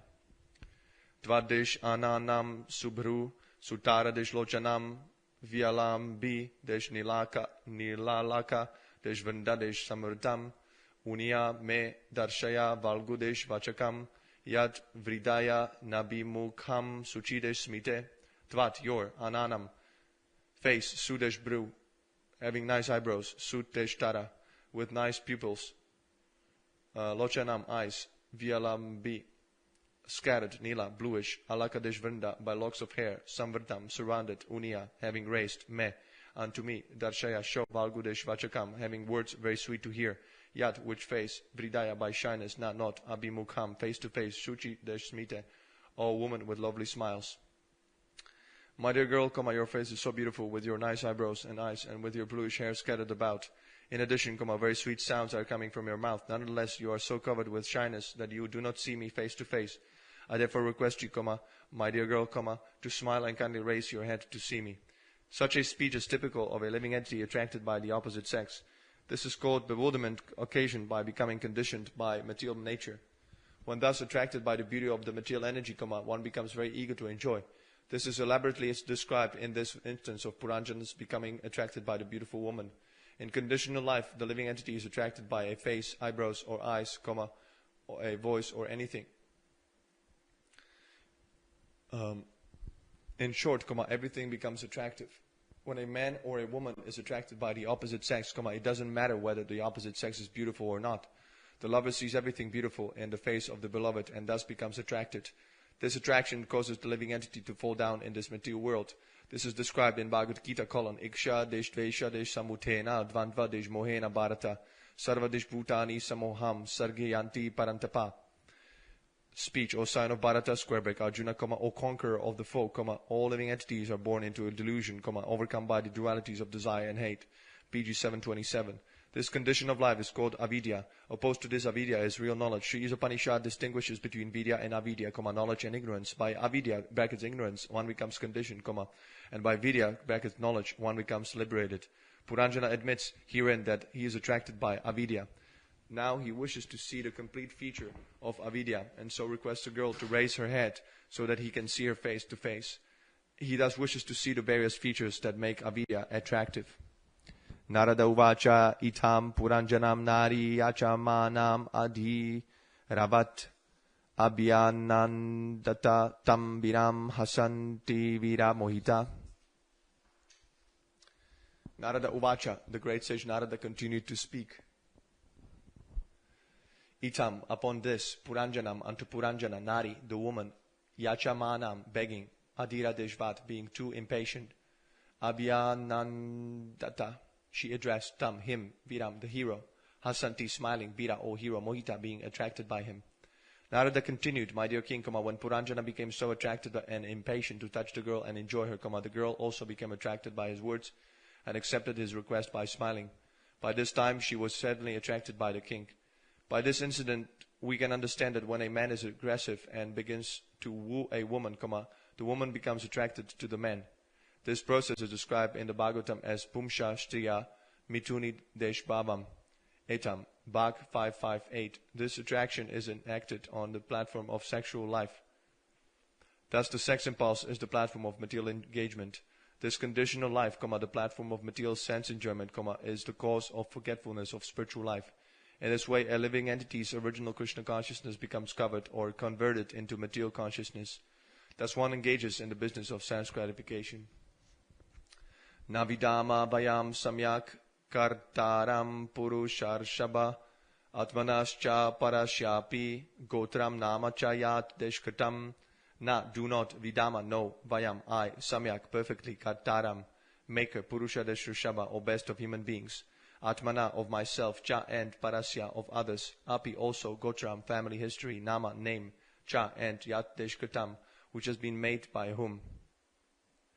The girl said, O best of human beings, I do not know who has begotten me. I cannot speak to you perfectly about this, nor do I know the names or the origin of the associates with me.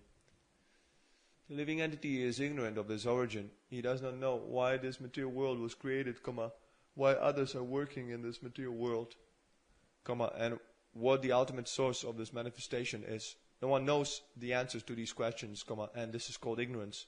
By researching into the origin of life, important scientists are finding some chemical compositions or cellular combinations, but actually no one knows the original source of life within this material world.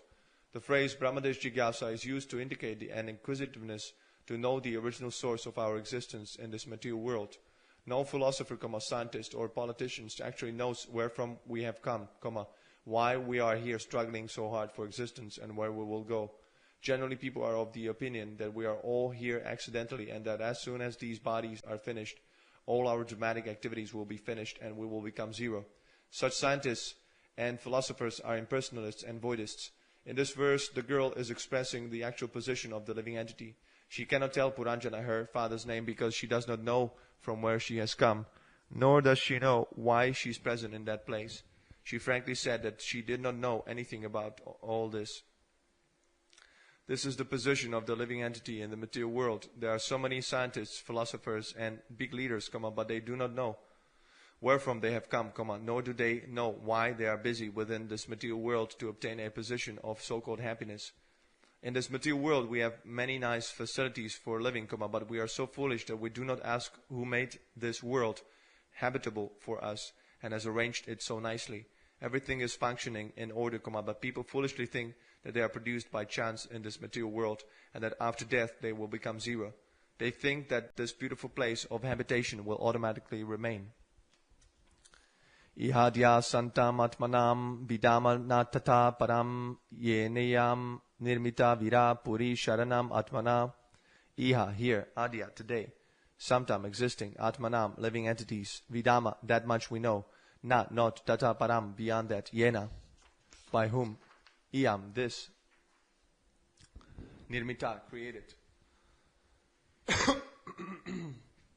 O great hero, Puri, city, Sharanam, resting place, Atmana, of all living entities.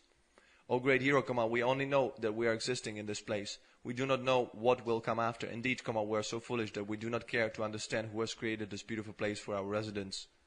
This lack of Krishna consciousness is called ignorance. In Srimad Bhagavatam it is called Prabhavas Tavat Abodadishjata, Bhag 555. Everyone is born ignorant. The Bhagavatam therefore says that we are all born ignorant within this material world. In our ignorance we may create nationalism, philanthropy, internationalism, science, philosophy, and so many other things. The basic principle behind all these is ignorance. What then is the value of all these advancement of knowledge if the basic principle is ignorance? Question. Unless a person comes to Krishna consciousness, all of his activities are defeated. This human form of life is especially meant to dissipate ignorance, but without understanding how to dissipate ignorance, people are planning and building many things. After death, however, all of this is finished. Ete shakaya shankyome nara naryas cha manada suptyan mai jagarti nago apostophiyam palayan purim. Ete, all these shankaya, male friends, shakya, female associates, my, nara, men, narya, women, cha, and manadeshta, all very respectful one. Suptayam, while sleeping, mai, I am. Jagarti, keeps awake. Naga, snake, I am this. Palayan, protecting. Purim, this city. My dear gentlemen, all these men and women with me are known as my friends, and the snake, who always remains awake, protects this city even during my sleeping hours. So much I know. I do not know anything beyond this. Puranjana is inquired from the woman about those 11 men and their wives as well as the snake. The woman gave a brief description of them. She was obviously without full knowledge of her and women and the snake. As stated before, the snake is the vital force of the living being. This vital force always remains awake, even when the body and the senses become fatigued and do no work. Even in the state of unconsciousness, when we sleep, the snake or the life force remains intact and awake. Consequently, we dream when we sleep.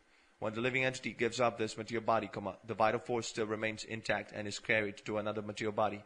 This is called transmigration, or change of the body, and we have come to know this process as death. Actually, there is no death. The vital force always exists with the soul, and when the soul is awakened from so-called sleep, he can see his 11 friends, or the active senses and the mind with their various desires, brackets wives. The vital life force remains. Even during our sleeping hours, we can understand by virtue of our breathing process that the snake lives by eating the air that passes within this body. Air is exhibited in the form of breathing, and as long as breath is there, one can understand that a sleeping man is alive.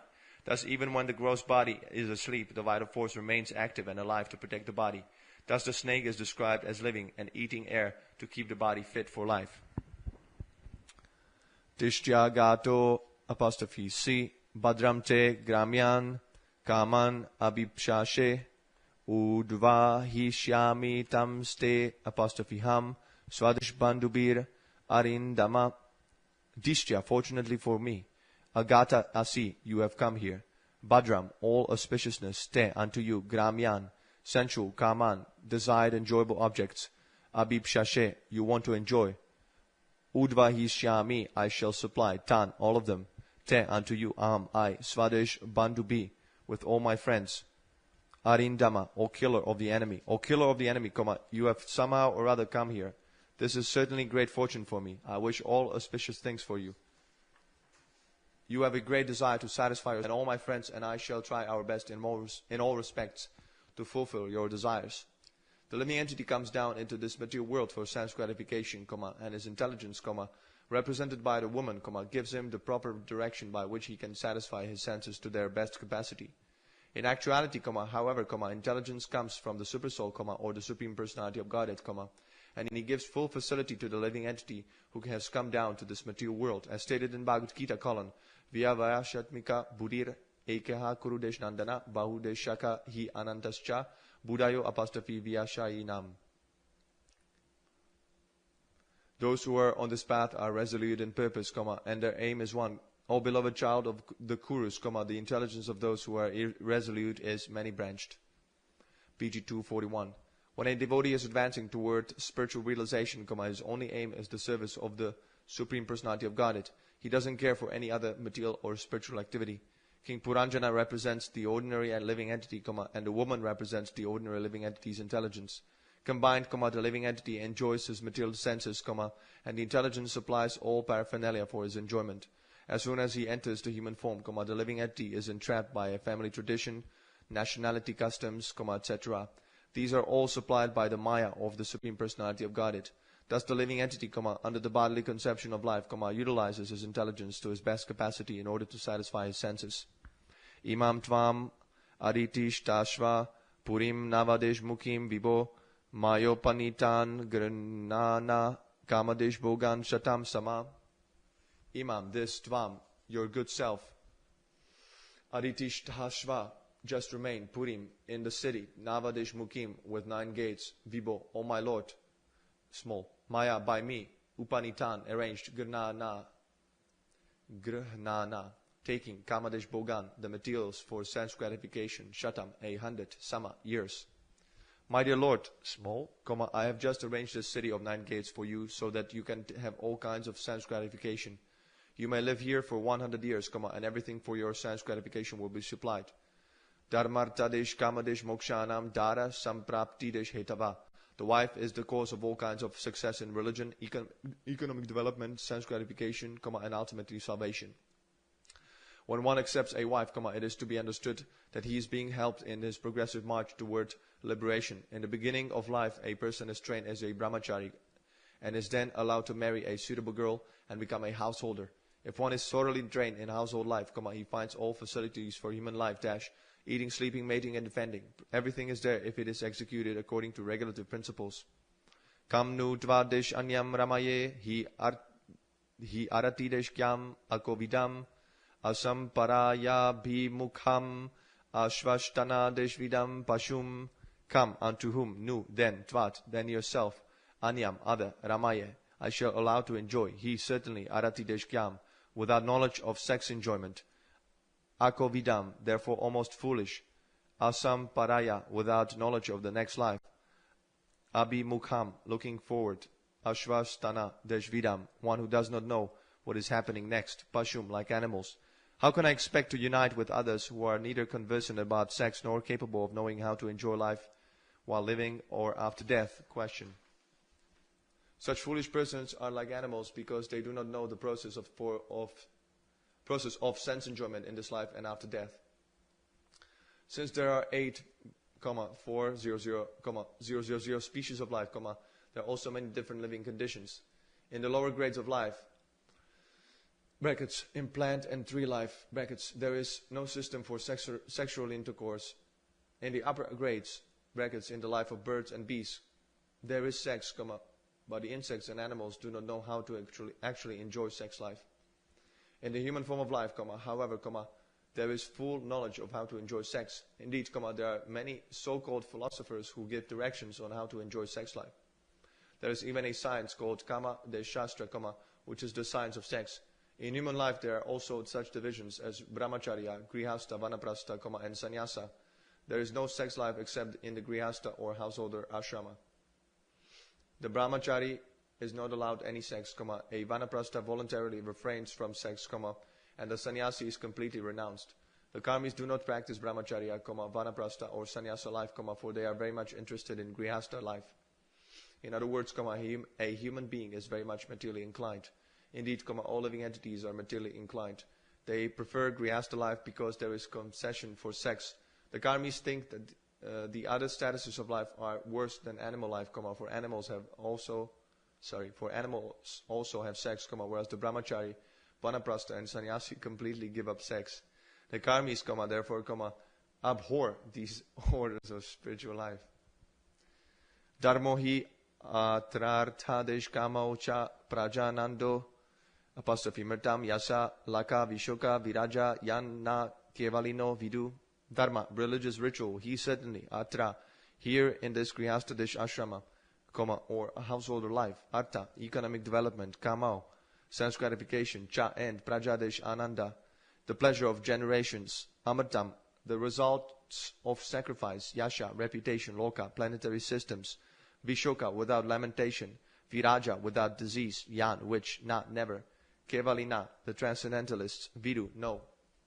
The woman continued, in this material world, a householder's life brings all kinds of happiness in religion, economic development, sense gratification, and in the begetting of children, sons and grandsons. After that, one may desire liberation as well as material reputation. The householder can appreciate the results of sacrifices, which enable him to gain promotion to superior planetary systems. All this material happiness is practically unknown to the transcendentalists. They cannot even imagine such happiness. According to Vedic instructions, there are two paths for human activities. One is called Pravritti Marga, and the other is called Nivritti Marga. The basic principle for either of these paths is religious life. In animal life, there is only Pravritti Marga. Pravritti Marga means sense enjoyment, and Nivritti Marga means spiritual advancement. In the life of animals and demons, there is no conception of Nivritti Marga, nor is there any actual conception of Pravritti Marga. Pravritti Marga maintains that even though one has the propensity for sense gratification, he can gratify his senses according to the directions of the Vedic injunctions. For example, everyone has the propensity for sex life, but in demoniac civilization, sex is enjoyed without restriction. According to Vedic culture, sex is enjoyed under Vedic instructions. Thus the Vedas give direction to civilized human beings to enable them to satisfy their propensities for sense gratification. In the Nivritti Marga, however, on the path of transcendental realization, sex is completely forbidden. The social orders are divided into four parts, brahmacharya, grihastha, vanaprastha, and sannyasa, and only in the householder life can the Pravritti Marga be encouraged or accepted according to Vedic instructions. In the orders of brahmacharya, vanaprastha, and sannyasa, there are no facilities for sex. In this verse, the woman is advocating Pravritti Marga only and is discouraging the path of Nivritti Marga. She clearly says that the yatis, the transcendentalists who are concerned only with spiritual life, brackets kaivalya, cannot imagine the happiness of Pravritti Marga. In others, the man who follows the Vedic principles enjoys the materialistic way of life not only by becoming happy in this life, but also in the next life by being promoted to the heavenly planets. In this life, such a person gets all kinds of material opulences, such as sons and grandsons, because he is always engaged in various religious functions.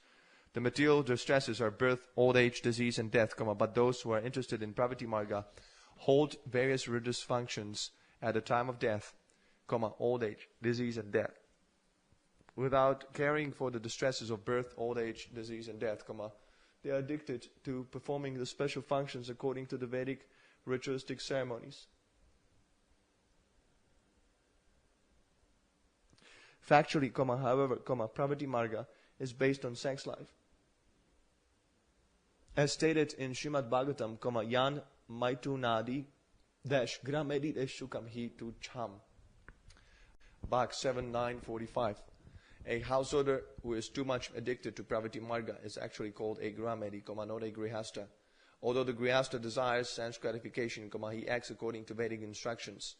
The Grihamedi, however, who is interested only in sense gratification, does not follow any Vedic instruction. The Grihamedi engages himself as an advocate of sex life and also allows his sons and daughters to engage in sex and to be deprived of any glorious end in life. A Grihastha enjoys sex life in this life as well as in the next, but a Grihamedi does not know what the next life is about because he is simply interested in sex in this life. On the whole, when one is too much inclined towards sex, he does not care for the transcendental spiritual life. In this age of Kali especially, no one is interested in spiritual advancement. Even though it is sometimes found that one may be interested in spiritual advancement, he is most likely to accept a bogus method of spiritual life, being misguided by so many pretenders. Peter desh devarshidesh martyanam bhutanam atmanas chaha kshemyam vadanti sharanam bhave apostrophe smin yad grahashrama. Peter, forefathers, deva, demigods, rishi, sages, Martyanam, of humanity in general, Bhutanam, of the infinite living entities, Atmana, of oneself, Cha, also, Ha, certainly, Kshemyam, beneficial, Vadanti, they say, Sharanam, shelter, Bhave, in the material world, Asmin, this, Yat, that which, Graha, Ashrama, householder life. The woman continued, according to authorities, the householder life is pleasing not only to oneself, but to all the forefathers, demigods, great sages, saintly persons, and everyone else. A householder life is thus beneficial. According to the Vedic system, when one is born in the material world, in this material world, he has many obligations. He has obligations to the demigods, to the demigods, the demigods of the sun and moon, King Indra, Varuna, etc., because they are supplying the necessities of life. We receive heat, light, water, and all other natural amenities through the mercy of the demigods. We are also indebted to our forefathers who have given us these bodies, paternal property, intelligence, society, friendship, and love. Similarly, we are indebted to the general public for politics and sociology, and we are also indebted to lower animals such as horses, cows, asses, dogs, and cats. In this way, as soon as one is born in this material world as a human being, he has so many obligations and is bound to repay all these obligations. If he does not repay them, he is further entangled in the process of birth and death. The Grihamedi, however, who is overly addicted to material things, does not know that if he simply takes shelter at the lotus feet of Mukunda, he is immediately freed from all obligations to others. Unfortunately, a Grihamedi does not have any interest in Krishna consciousness. Prahlada Maharaja says, Matir na Krishna parata svatova mito apostrophe bipadyata graham vrata nam.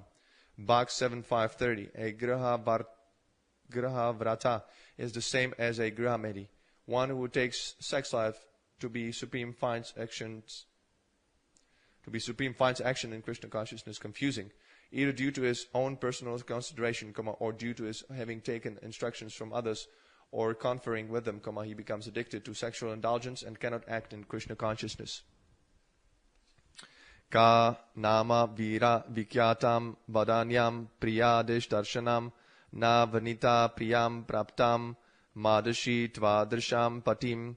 Ka, who, nama, indeed, vira, my dear hero, vikyatam, famous, vadanyam, magnanimous, priya, deshdarshanam, beautiful, na, not, vanita, would accept, priyam, easily, praptam, gotten, ma, deshdarshi, like me, tva, deshdarsham, tvadasham, like you, patim, husband. Oh, my dear hero, who in this world will not accept a husband like you? Question. You are so famous, so magnanimous, so beautiful, and so easily gotten. Every husband is certainly a great hero to his wife. In other words, if a woman loves a man, that man appears very beautiful and magnanimous. Unless one becomes beautiful in the eyes of another, one cannot dedicate his whole life to another. The husband is considered very magnanimous because he gives as many children to the wife as she likes.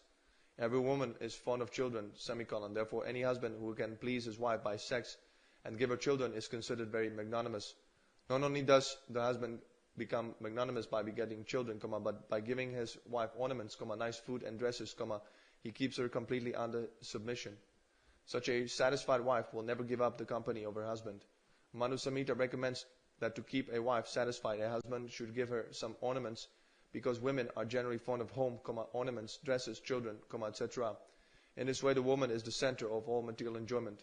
In this regard, the word vikyatam is very significant. A man is always famous for his aggression toward a beautiful woman, and such aggression is sometimes considered rape. Although rape is not legally allowed, it is a fact that a woman likes a man who is very expert at rape. Kasya manas te bhuvi bogi desh bogayo shtriya na sajet bujayor mahadesh buja yo apostrophe natha desh vargadhim alam gurno data desh smitaval lokena charati apohitum. Kasya, whose, mana, mind, te, your, bhuvi, in this world, bogi desh bogayo, like the body of a serpent, shtriya, of a woman, na, not, sajet, becomes attracted, bujayo, by the arms, mahadesh buja, almighty armed, ya, one who, anata desh varga, of poor women like me, adim, distresses of the mind, alam, able, ganadesh urata, by aggressive mercy, smitadesh avalokena, by attractive smiling, charati travels, apohitum, to dissipate. Almighty arms, who in this world will not be attracted by your arms, which are just like the bodies of serpents. Question. Actually, you relieve the distress of husbandless women like us by your attractive smile and your aggressive mercy. We think that you are traveling on the surface of the earth just to benefit us only. When a husbandless woman is attacked by an aggressive man, she takes his action to be mercy. A woman is generally very much attracted by a man's long arms. A serpent's body is round, and it becomes narrower and thinner at the end. The beautiful arms of a man appear to a woman just like serpents, and they very much desire to be embraced by such arms. The word Anatadeshvarga is very significant in this verse. Nata means husband, and A means without. A young man who has no husband is called Anata, meaning one who is not protected. As soon as a woman attains the age of puberty, she immediately becomes very much agitated by sexual desire. It is therefore the duty of the father to get his daughter married before she attains puberty. Otherwise, she will be very much mortified by not having a husband. Anyone who satisfies her desire for sex at the age becomes a great object of satisfaction. At that age becomes a great object of satisfaction. It is a psychological fact that when a woman at the age of puberty meets a man and the man satisfies her sexually, she will love that man for the rest of her life, regardless who he is. Thus, so-called love within this material world is nothing but sexual satisfaction. Narada uvacha iti tau dam deshpati tatra samudya samayam mita tam pravishya purim rajan mumudate satam sama. Narada uvacha, the great sage Narada spoke, iti, thus, tau, they, dampati, husband and wife, tatra, there, samudya, being equally enthusiastic, samayam, accepting one another, mita, mutually, tam, in that place, pravishya, entering, purim, in that city, rajam, O king, capital, mumudate, they enjoyed life, shatam, 100, sama, years. The great sage Narada continued, my dear king, capital, those two, dash, the man and the woman, dash, supporting one another through mutual understanding, entered the city, that city, and enjoyed life for 100 years. 100 years is significant in this connection because every human being is given the concession to live up to 100 years. The span of life is different on different planets, according to the planet's distance from the sun. In other words, 100 years on this planet is different from 100 years on another planet. Lord Brahma lives for 100 years according to time on the Brahmaloka planets, but one day of Brahma is equal to millions of years on this planet. Similarly, the days on the heavenly planets are equal to 6 months on this planet. On every planet, however, the span of life for a human being is roughly 100 years. According to the lifespans on different planets, the standards of living also differ. Upagiyamano lalitam tatra tatra cha gaya kai kridan parivrta stribir radinim avisach chuchau. Apagiyamana, being sung about. Lalitam, very nicely. Tatra, here and there. Tatra, here and there. Cha, also. Gayakai, by the singers. Kridan, playing. Parivrta, surrounded. Stribi, by women. Radinim, in the water of the river. Avishat, and entered. Suchau, when it was too hot. Many professional singers used to sing about the glories of King Puranjana and his glorious activities. When it was too hot in the summer, he used to enter a reservoir of water. He would surround himself with many women and enjoy their company. A living being has different activities in different stages of life. One stage is called Jagrat, or the life of awakening, and another is called Swapna, or the life of dream. Another stage is called Shushupti, or life in an unconscious state, and still another stage occurs after death. In the previous verse, the life of awakening was described, that is, the man and the woman were married and enjoyed life for 100 years. In this verse, life in the dream state is described, for the activities Puranjana accomplished during the day were also reflected at night in the dream state. Puranjana used to live with his wife for sense enjoyment, and at night this very sense enjoyment was appreciated in different ways.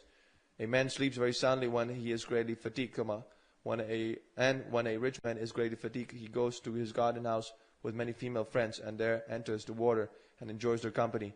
Such is the tendency of the living entity within this material world. A living entity is never satisfied with a woman unless he is trained in the system of brahmacharya. Generally, a man's tendency is to enjoy many women, and even at the very end of life, the sex impulse is so strong that even though one is very old, he still wants to enjoy the company of young girls. Thus, because of the strong sex impulse, the living entity becomes more and more involved in this material world. Saptapari kata dvara purastasyas tu dve anda pradagda deshgati deshatam tasyam ya kaschaneshvara. Sapta, 7, upari, up, kata, mate, dvara, gates, pura, of the city, tasya, that, 2, then, dve, 2, ada, down, patak, different, vishaya, 2 places, gati desh atam, for going, tashyam, in that city, ya, 1 who, kaschana, whoever, ishvara, governor. Of the 9 gates in that city, 7 were on the surface and 2 were subterranean. A total of 9 doors were constructed, and these led to different places. All the gates were used by the city's governor. The 7 gates of the body that are situated upward are the 2 eyes, 2 nostrils, 2 ears, and 1 mouth. The 2 subterranean gates are the rectum and the genitals. The king, small, or the ruler of the body, who is the living entity, uses all these doors to enjoy different types of material pleasures. The system of opening different gates to different places is still evident in old Indian cities. Formerly, a capital was surrounded by walls, and one passed through various gates to go to various cities or towards specific directions. In old Delhi, there are still remnants of surrounding walls and various gates known as the Kashmiri Gate, both capital, the Lahori Gate, both capital, etc. Similarly, in Ahmedabad, there is a Delhi Gate, both capital. The point of this simile is that the living entity wants to enjoy different types of material opulences, and to this end, nature has given him various holes in his body that he can utilize for sense enjoyment.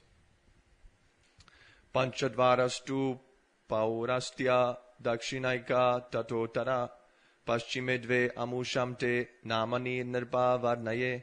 Pancha, 5, dvara, doors, 2, then, paurastya, facing the eastern side, dakshina, southern, eka, 1, tata, also, uttara, 1 towards the north, paschime, similarly, on the western side, dve, 2, amusham, of them, te, unto you, namani, names, nirpa, O king, capital, varnaye, I shall describe. My dear king, of the 9 doors, 5 led toward the eastern side, 1 led toward the northern, 1 led toward the southern side, and 2 led toward the western side. I shall try to give the names of these different doors. Of the 7 doors on the surface, dash, namely the 2 eyes, 2 ears, 2 nostrils, and 1 mouth, dash, 5 look forward, and these are described as the doors facing the eastern side. Since looking forward means seeing the sun, these are described as the eastern gates, for the sun rises in the east. The gate on the northern side and the gate on the southern side represent the 2 ears, and the 2 gates facing the western side represent the rectum and genitals. All the doors and gates are described below. Kadyota virmukhi chaprak dvarav ekatra nirmite vibrajitam janadesh padam yati tabyam diumate shaka. Kadyota, of the name Kadyota. Avirmukhi, of the name Avirmukhi. This is long A in the beginning. Avirmukhi. Cha, also, prak, toward the eastern side. Dvaro, 2 gates. Ekatra, in one place. Nirmite, were constructed. Vibrajitam, of the name Vibrajita. Janadesh Padam, city. Yati, used to go. Tabyam, by them. Dumat, of the name Duman. Saka, with his friend. The 2 gates named Kadyota and Avirmukhi were situated facing the eastern side, but they were constructed in one place. Through those 2 gates, the king used to go to the city of Vibrajita, accompanied by a friend whose name was Diuman. The 2 names Kadyota and Avirmukhi mean speech, glowworm, speech, and speech, torchlight, speech. This indicates that of the 2 eyes, the left eye is less powerful in its ability to see. Although both eyes are constructed in one place, one is stronger than the other in the power to see. The king, small, or the living entity, uses these 2 gates to see things properly, but he cannot see unless accompanied by a friend whose name is sun. Although the 2 eyes are situated in one place, they have no power to see without the sunlight. Vibrajitam janadesh padam. If one wants to see something very clearly, brackets, vibrajitam, he must see it with 2 eyes, and the assistance of his friend, the sunlight. Within this body, everyone is a king because he uses his different gates according to his own will. Although he is very much proud of his power to see or hear, he is nonetheless dependent on the assistance of nature. Nalini nalini chaprag dvarav ekatra nirmite avaduta deshakas tabyam vishayam yati saurabam. Nalini of the name Nalini, Nalini of the name Nalini. Cha also prak, eastern, dvarau, 2 gates, ekatra, in one place, nirmite, constructed. Avaduta of the name Avaduta. Saka with his friend, tabyam, by those 2 gates. Vishayam place, yati, used to go. Vishayam place, yati, used to go. Sorobam of the name Saurabha. Similarly, in the east there were 2 sets of gates named Nalini and Nalini, and these were also constructed in one place. Through these gates, the king, capital, accompanied by a friend named Avaduta, used to go to the city of Surabha. The 2 gates named Nalini and Nalini are the 2 nostrils. The living entity enjoys these 2 gates with the help of different avadutas, or airs, which constitute the breathing process. Through these gates, the living entity goes to the town of Surabha, or aroma. In other words, the nostrils, with the help of their friend, the air, enjoy various aromas in the material world. Nalini and Nalini are the pipes of the nostrils through which one inhales and exhales, enjoying the aroma of sense pleasure. Mukhya nama pura stad vashtayapanadesh bahudanau vishayo yati puradesh rad rasagyadesh vipananvita. Mukhya, the chief, nama, called, Purastat, on the eastern side, Dva, gate, Taya, by that, Apana, of the name Apana, Bahudanau, of the name Bahudana, Vishayo, 2 places, Yati, used to go, Puradeshrat, the king, capital of the city, brackets, Puranjana, Rasagya, of the name Rasagya, Vipana, of the name Vipana, Anvita, along with. The 5th gate situated on the eastern side was named Mukhya, or the chief. Through this gate, accompanied by his friends named Rasagya and Vipana, he used to visit 2 places named Bahudana and Apana. The mouth is here described as the chief or the most important gate. The mouth is a very important entrance because one has 2 functions to conduct with the mouth.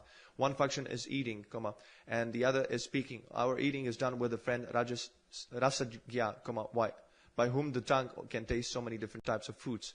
The tongue is also used for speaking, and it can speak of either material sense enjoyment or Vedic knowledge. Of course, here material sense enjoyment is stressed. Therefore, the word rasagya is used.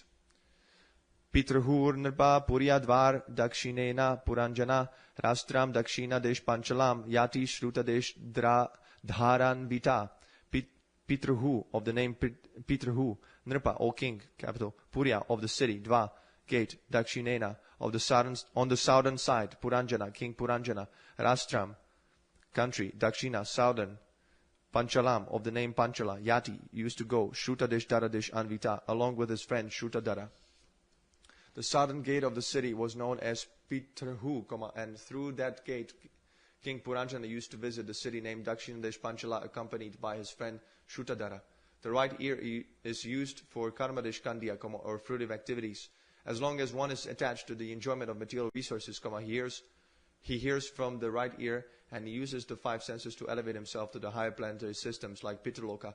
Consequently, the right ear is here described as the Pitrahu gate.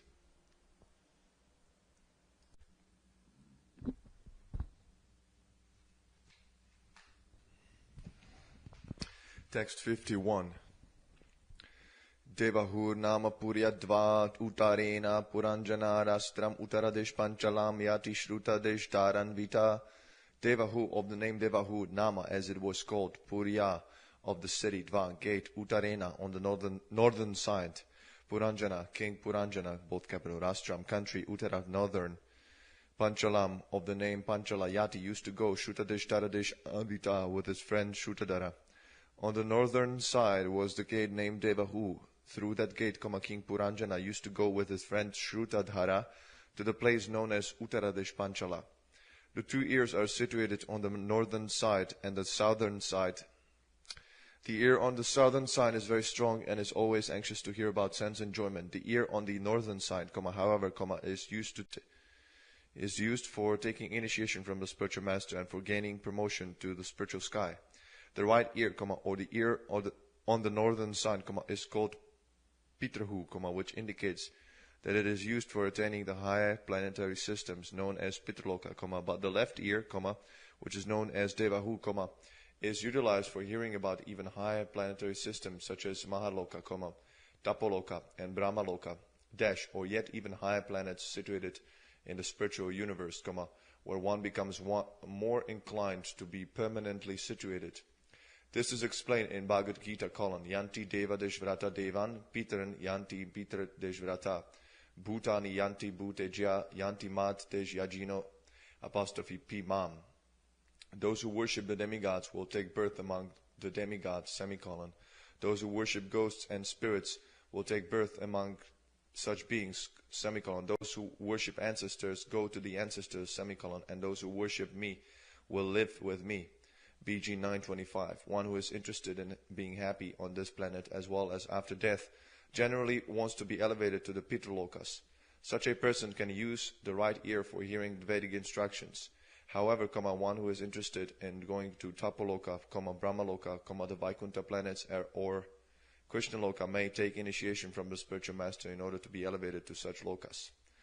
Asuri nama paschadva stayayati puranjana gramakam nama vishayam durmadena samanvita. Asuri, of the name Asuri, nama called, paschat, on the western side, dva, gate, taya, by which Yati used to go, Puranjana, King Puranjana, Gramakam, of the name Gramakam, nama called, Vishayam, the city of sense enjoyment, Durmadena, by Durmada, Samanvita, accompanied. The western side was a gate named Asuri. Through that gate, King Puranjana used to go to the city of Gramaka, accompanied by his friend Durmada.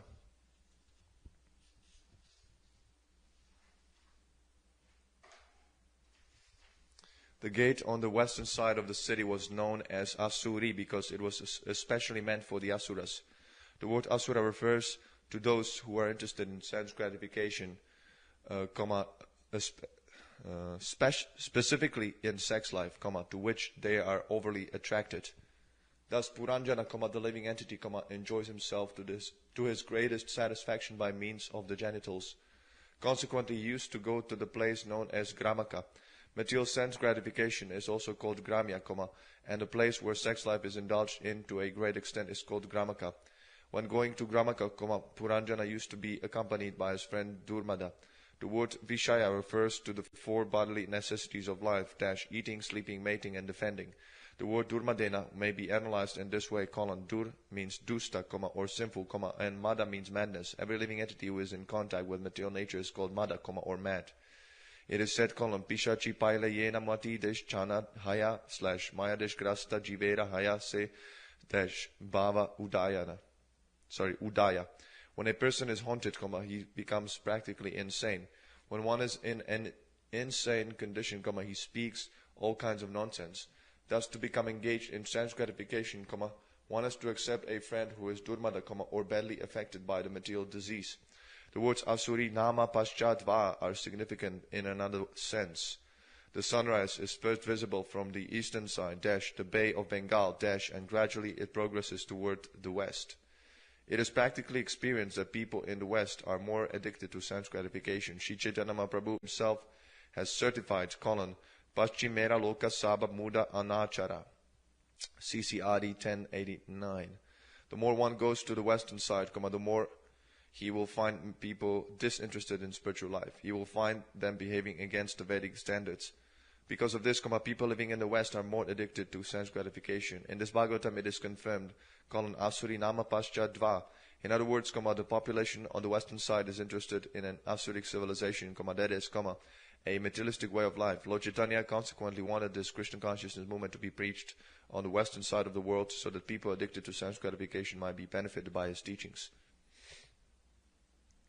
Niratir Nama Paschadva Stayayati Puranjana Vaishasham Nama Vishayam Lubdakena Samanvita.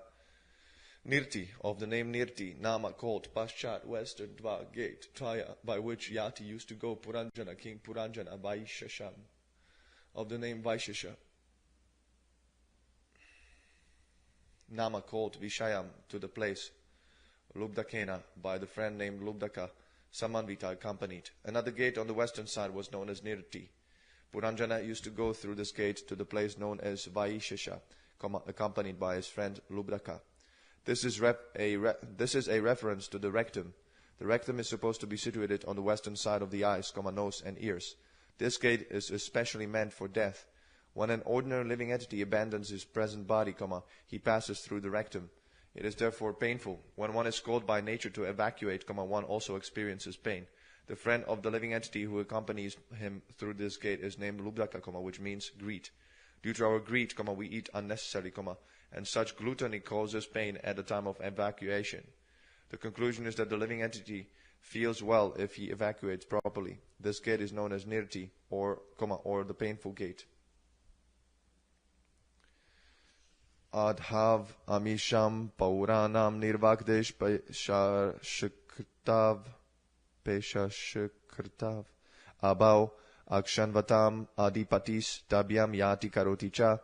And thou, blind amisham, among those pauranam of the inhabitants, nirvak of the name nirvak, peshashkrtau of the name peshashkrt, ubau, both of them, akshandeshvatam of the people who possessed eyes, adipati, ruler, tabyam, with both of them, yati, used to go, karoti, used to act, cha, and. Of the many inhabitants of this city, there are two persons named Nirvak and Peshashkrt. Although King Puranjana was the ruler of citizens who possessed eyes, he unfortunately used to associate with these blind men. Accompanied by them, he used to go there here and there and perform various activities. This is a reference to the arms and legs of the living entity. The two legs do not speak, and they are blind.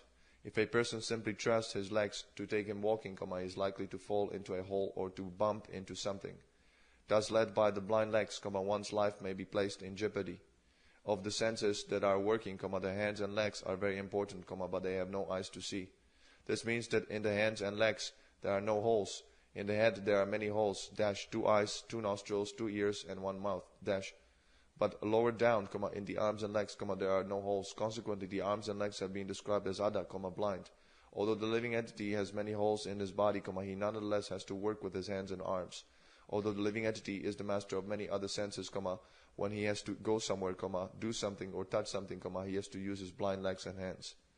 Sayarhi antapura deshgato vishuchina desh samanvita moham prasadam harshamba yati jayat majjo.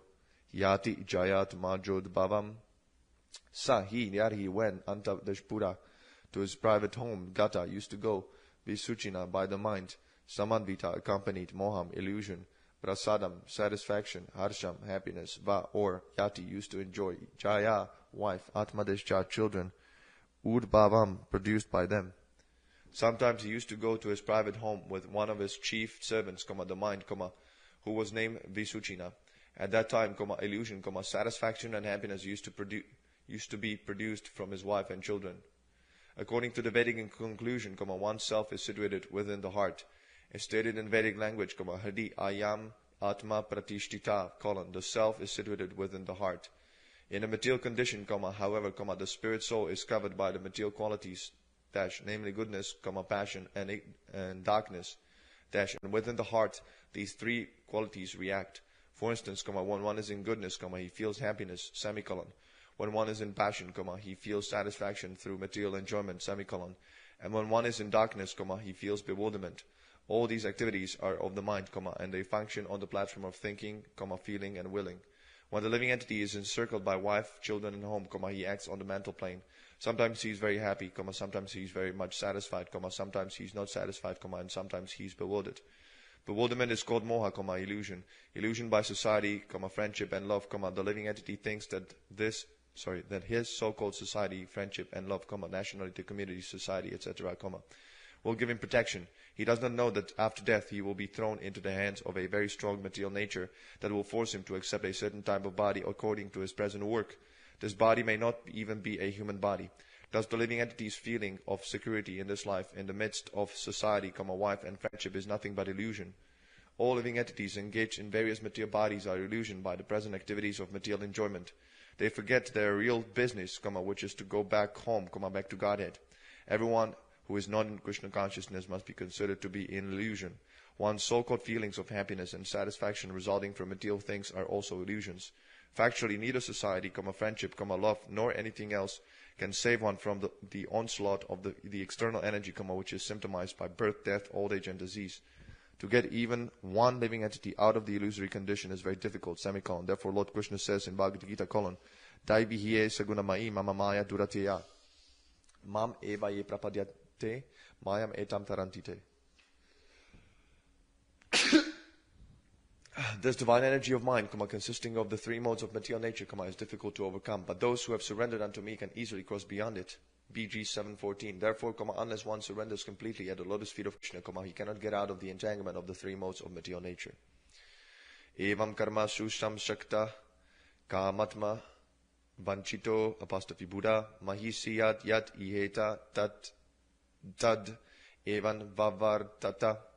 Evam, thus karmashu in furtive activities, samshakta, being too much attached, kamadesh atma, lusty, vanchita, cheated, abuddha, less intelligent, mahisi, the queen, yat, whatsoever, iheta, she would desire, tat, all of that, eva, certainly, anvavartata, he followed. Being thus entangled in different types of mental concoction and engaged in furtive activities, King Puranjana came completely under the control of material intelligence and was thus cheated. Indeed, he used to fulfill all the desires of his wife, the queen. When a living entity is in such bewilderment that he is under the control of his wife, or material intelligence, he has to satisfy the intelligence of his so-called wife and act exactly according to her dictates. Various Shastras advise that for material convenience one should keep his wife always satisfied by giving her ornaments and by following her instructions. In this way, there will be no trouble in family life. Therefore, for one's own social benefit, one is advised to keep his wife satisfied. In this way, when one becomes the servant of his wife, he must act according to the desires of his wife.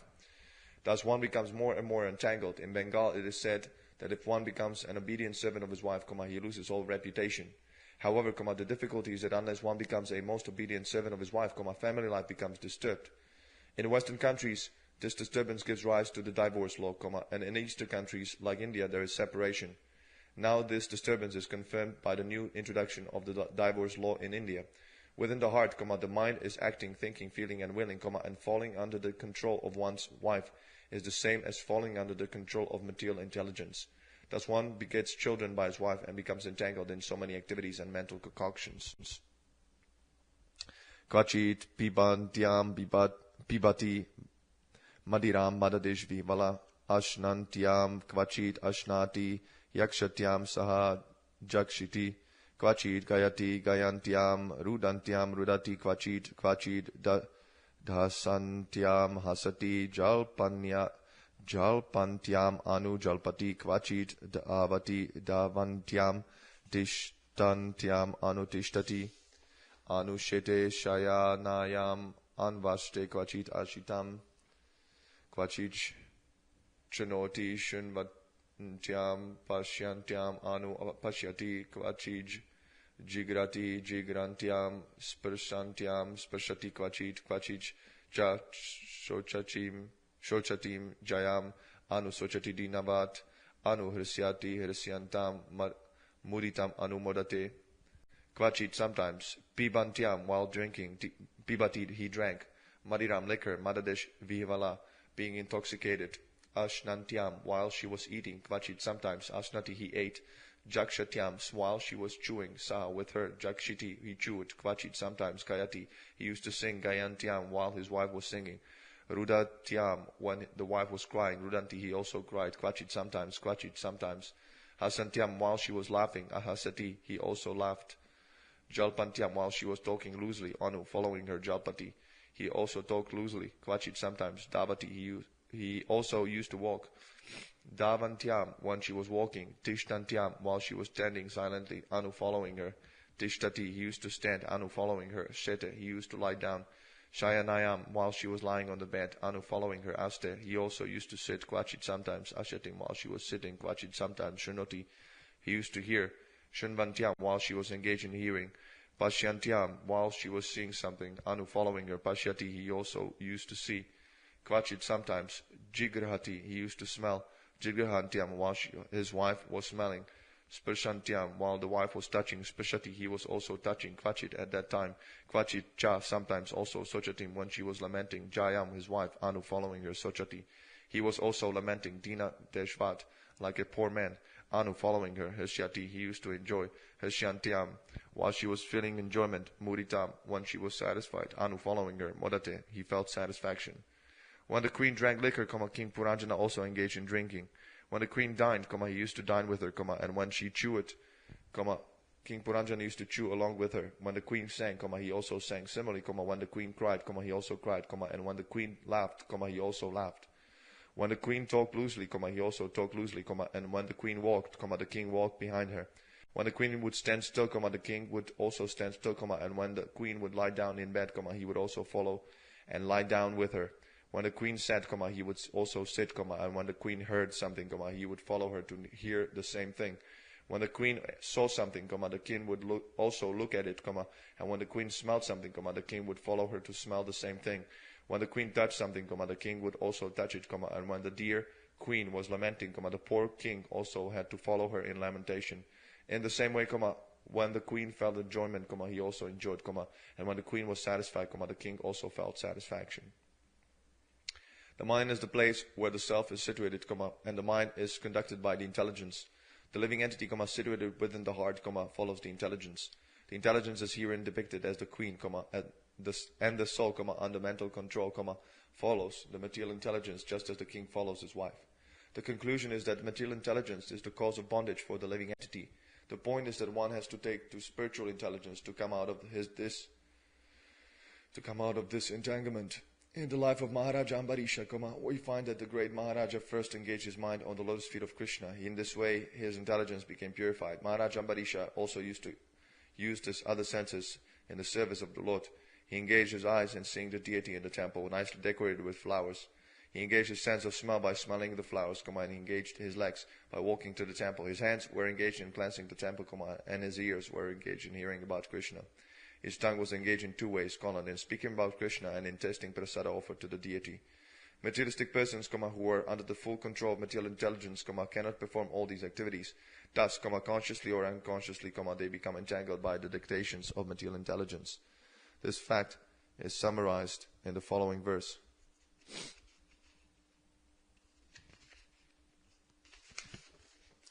Vipralabdo Mahishya Ivam Sarvadesh Prakati Deshvanchita Nechan Anu Karoti Ajna Klaibyat Karida Deshmergo Yata Vipralabda, captivated, Mahisya, by the queen, Evam, thus Sarva, all, Prakati, existence, Vanchita, being cheated, Na Ichan, Na Ikshan, without desiring, Anu Karoti, used to follow and imitate, Agya, the foolish king, Klaibyat, by force, Krida Deshmerga, a pet animal, Yata, just like. In this way, King Puranjana was captivated by his nice wife and was thus cheated. Indeed, he became cheated in his whole existence in the material world. Even against that poor, foolish king's desire, he remained under the control of his wife, just like a pet animal that dances according to the order of its master. The word Vipralabda is very significant in this verse. Vi means speech specifically, speech, and Pralabda means speech obtained, speech. Just to satisfy his desires, the king got the queen, and thus he became cheated by material existence. Although he was not willing to do so, he remained as a pet animal under the control of material intelligence. Just as a pet monkey dances according to the desires of its master, the king danced according to the desires of the queen. In Srimad Bhagavatam it is said, Mahadesh Sevam Dvaram Ahur Vimukte 552 in brackets. If one associates with a saintly person, a devotee, his path of liberation becomes clear. But if one associates with a woman, or with a person who is too much addicted to a woman, his path of bondage becomes completely clear. On the whole, for spiritual advancement, one must give up the company of women. This is what is meant by the order of sannyasa, the renounced order. Before taking sannyasa, or completely renouncing the material world, one has to practice avoiding illicit sex. Sex life, licit or illicit, is practically the same, but through illicit sex, one becomes more and more captivated. By regulating one's sex life, there is a chance that one may eventually be able to renounce sex or renounce the association of women. If this can be done, advancement in spiritual life comes very easily. How one becomes captivated by the association of one's dear wife is explained in this chapter by Narada Muni. Attraction for one's wife means attraction for the material qualities. One who is attracted by the material quality of darkness is in the lowest stage of life, whereas one who is attracted by the material quality of goodness is in a better position. Sometimes we see that when a person is on the platform of material goodness, he is attracted more or less by the cultivation of knowledge. This is, of course, a better position, for knowledge gives one the preference to accept devotional service. Unless one comes to the platform of knowledge, the Brahmadesh Bhuta stage, one cannot advance in devotional service. As Krishna says in Bhagavad Gita, Brahmadesh Bhuta prasanatma nasuchatina kankshati samsarveshu bhuteshu maddesh bhaktim blavati param. One who is thus transcendently situated at once realizes the Supreme Brahman. He never laments nor desires to have anything, He is equally disposed to every living entity. In that state he attains pure devotional service unto me. BG 1854. The platform of knowledge is advantageous because it is a means by which one may come to the stage of devotional service. However, if one takes to devotional service directly, knowledge is revealed without separate endeavor. This is confirmed in Srimad Bhagavatam, Vasudevi Bhagavati Bhaktidesh Yoga Prayojita / Janayati Asu Vairagyam Jnanam Chayat Ahitukam 1-7 in brackets. Devotional service automatically reveals actual knowledge of our material existence. One who is sufficiently intelligent immediately attains the stage of renunciation of so-called society, family, and love, as well as other things. As long as we are attached to society, family, and love of the material world, there is no question of knowledge. Nor is there a question of devotional service. By directly taking to devotional service, however, one becomes filled with knowledge and renunciation. In this way, one's life becomes successful. Thus end the Bhaktivedanta purports of the 4th canto, 25th chapter, of the Srimad Bhagavatam, entitled Speech, the descriptions of the characteristics of King Puranjana. Chapter 26. King Puranjana goes to the forest to hunt, and his queen becomes angry. Everything capital except to, the, to, and. Narada uvacha sa ikaram ashvasho ratam panchashvam asugam dvisham dvidesh chakram ekaksham tridesh venum panchadesh banduram ekadesh rashmi ekadesh tamanam ekadesh nidam dvikudesh. Again, ekadesh nidam dvidesh kubaram panchadesh praharanam saptadesh Varutham Panchadesh Vikramam Haimopakshkaram Aruhya Swarnadesh Varmakshaye Sudi Eka Dasha Desh Chamunatha Panchadesh Prashtam Agadvanam. Narada Uvacha, Narada said, Sa, King Puranjana, Ekada, once upon a time, Mahashvasa, carrying his strong bow and arrows, Ratam, chariot, Panchadesh Ashvam, 5 horses, Ashudesh Gam, going very swiftly, Dvidesh Isham, 2 arrows, Dvidesh Chakram, 2 wheels, Aika 1, Aksham, axle, 3, Venum, flags, Pancha 5, Banduram, obstacles, Eka 1, Rashmi, rope, rain, Eka 1, Damanam, chariot driver, Eka 1, Nidam, sitting place, Dvi 2, Kubaram, posts to which the harnesses are fixed, Pancha 5, Praharanam, weapons, Tapta 7, Varutam, coverings of ingredients of the body, Pancha 5, Vikramam, processes, Haima, golden, Upashkaram, ornaments, Aruhyat, riding on, Swarna, golden, Varma, armor, Akshaya, inexhaustible, Ishudi, quiver, Ekadasha, 11, Chamudesh, Nata, commanders, Pancha 5, Prashtam, destinations, objectives, Agat, went, Vanam, to the forest. The great sage Narada continued, My dear king, once upon a time, King Puranjana took up his great bow, and, equipped with golden armor and a quiver of unlimited arrows, and accompanied by 11 commanders, he sat on his chariot driven by 5 swift horses, and went to the forest named Panchadesh Prashta. He took with him in that chariot 2 explosive arrows. The chariot itself was situated on 2 wheels and 1 revolving axle. On the chariot were 3 flags, 1 rein, 1 chariot driver, and 1 sitting place. Chariot driver, 1 sitting place, 2 poles to which the harness was fixed, the 5 weapons, 5 weapons and 7 coverings. The chariot moved in 5 different styles, and 5 obstacles lay before it. All the decorations of the chariot were made of gold. These 3 verses explain how the material body of the living entity is under the control of the 3 qualities of the external energy. The body itself is the chariot, and the living entity is the owner of the body, as explained in Bhagavad Gita, colon, Dehino apostrophe smin yata dehi, BG 2:13 in brackets. The owner of the body is called the Dehi, and he is situated within this body, specifically within the heart. The living entity is driven by one chariot driver. The chariot itself is made of three gunas, three qualities of material nature, as confirmed in Bhagavad Gita, colon, Yantra Rudhani Maya, BG 1861. The word yantra means carriage. The body is given by material nature, and the driver of that body is Paramatma, the supersoul. The living entity is seated within the chariot. This is the actual position. The living entity is always being influenced by the three qualities, dash, sattva, brackets goodness, raja, brackets passion, and tama, brackets ignorance. This is also confirmed in Bhagavad Gita, colon, Tribhir gunamayir bhavair ebi sarvam idam jagat mohitam nabijanati mam ebya param avyayam. Deluded by the three modes, square bracket goodness, passion, and ignorance, square bracket, the whole world does not know me, who am above the modes and inexhaustible, BG 7:13. The living entity is thus bewildered by the three qualities of material nature. These three qualities are described in this verse as three flags. By a flag, one can come to know who the owner of the chariot is, semicolon. Similarly, by the influence of the three qualities of material nature, one can easily know the direction in which the chariot is moving. In other words, one who has eyes to see can understand how the body is being driven, influenced by the particular type of or quality of material nature.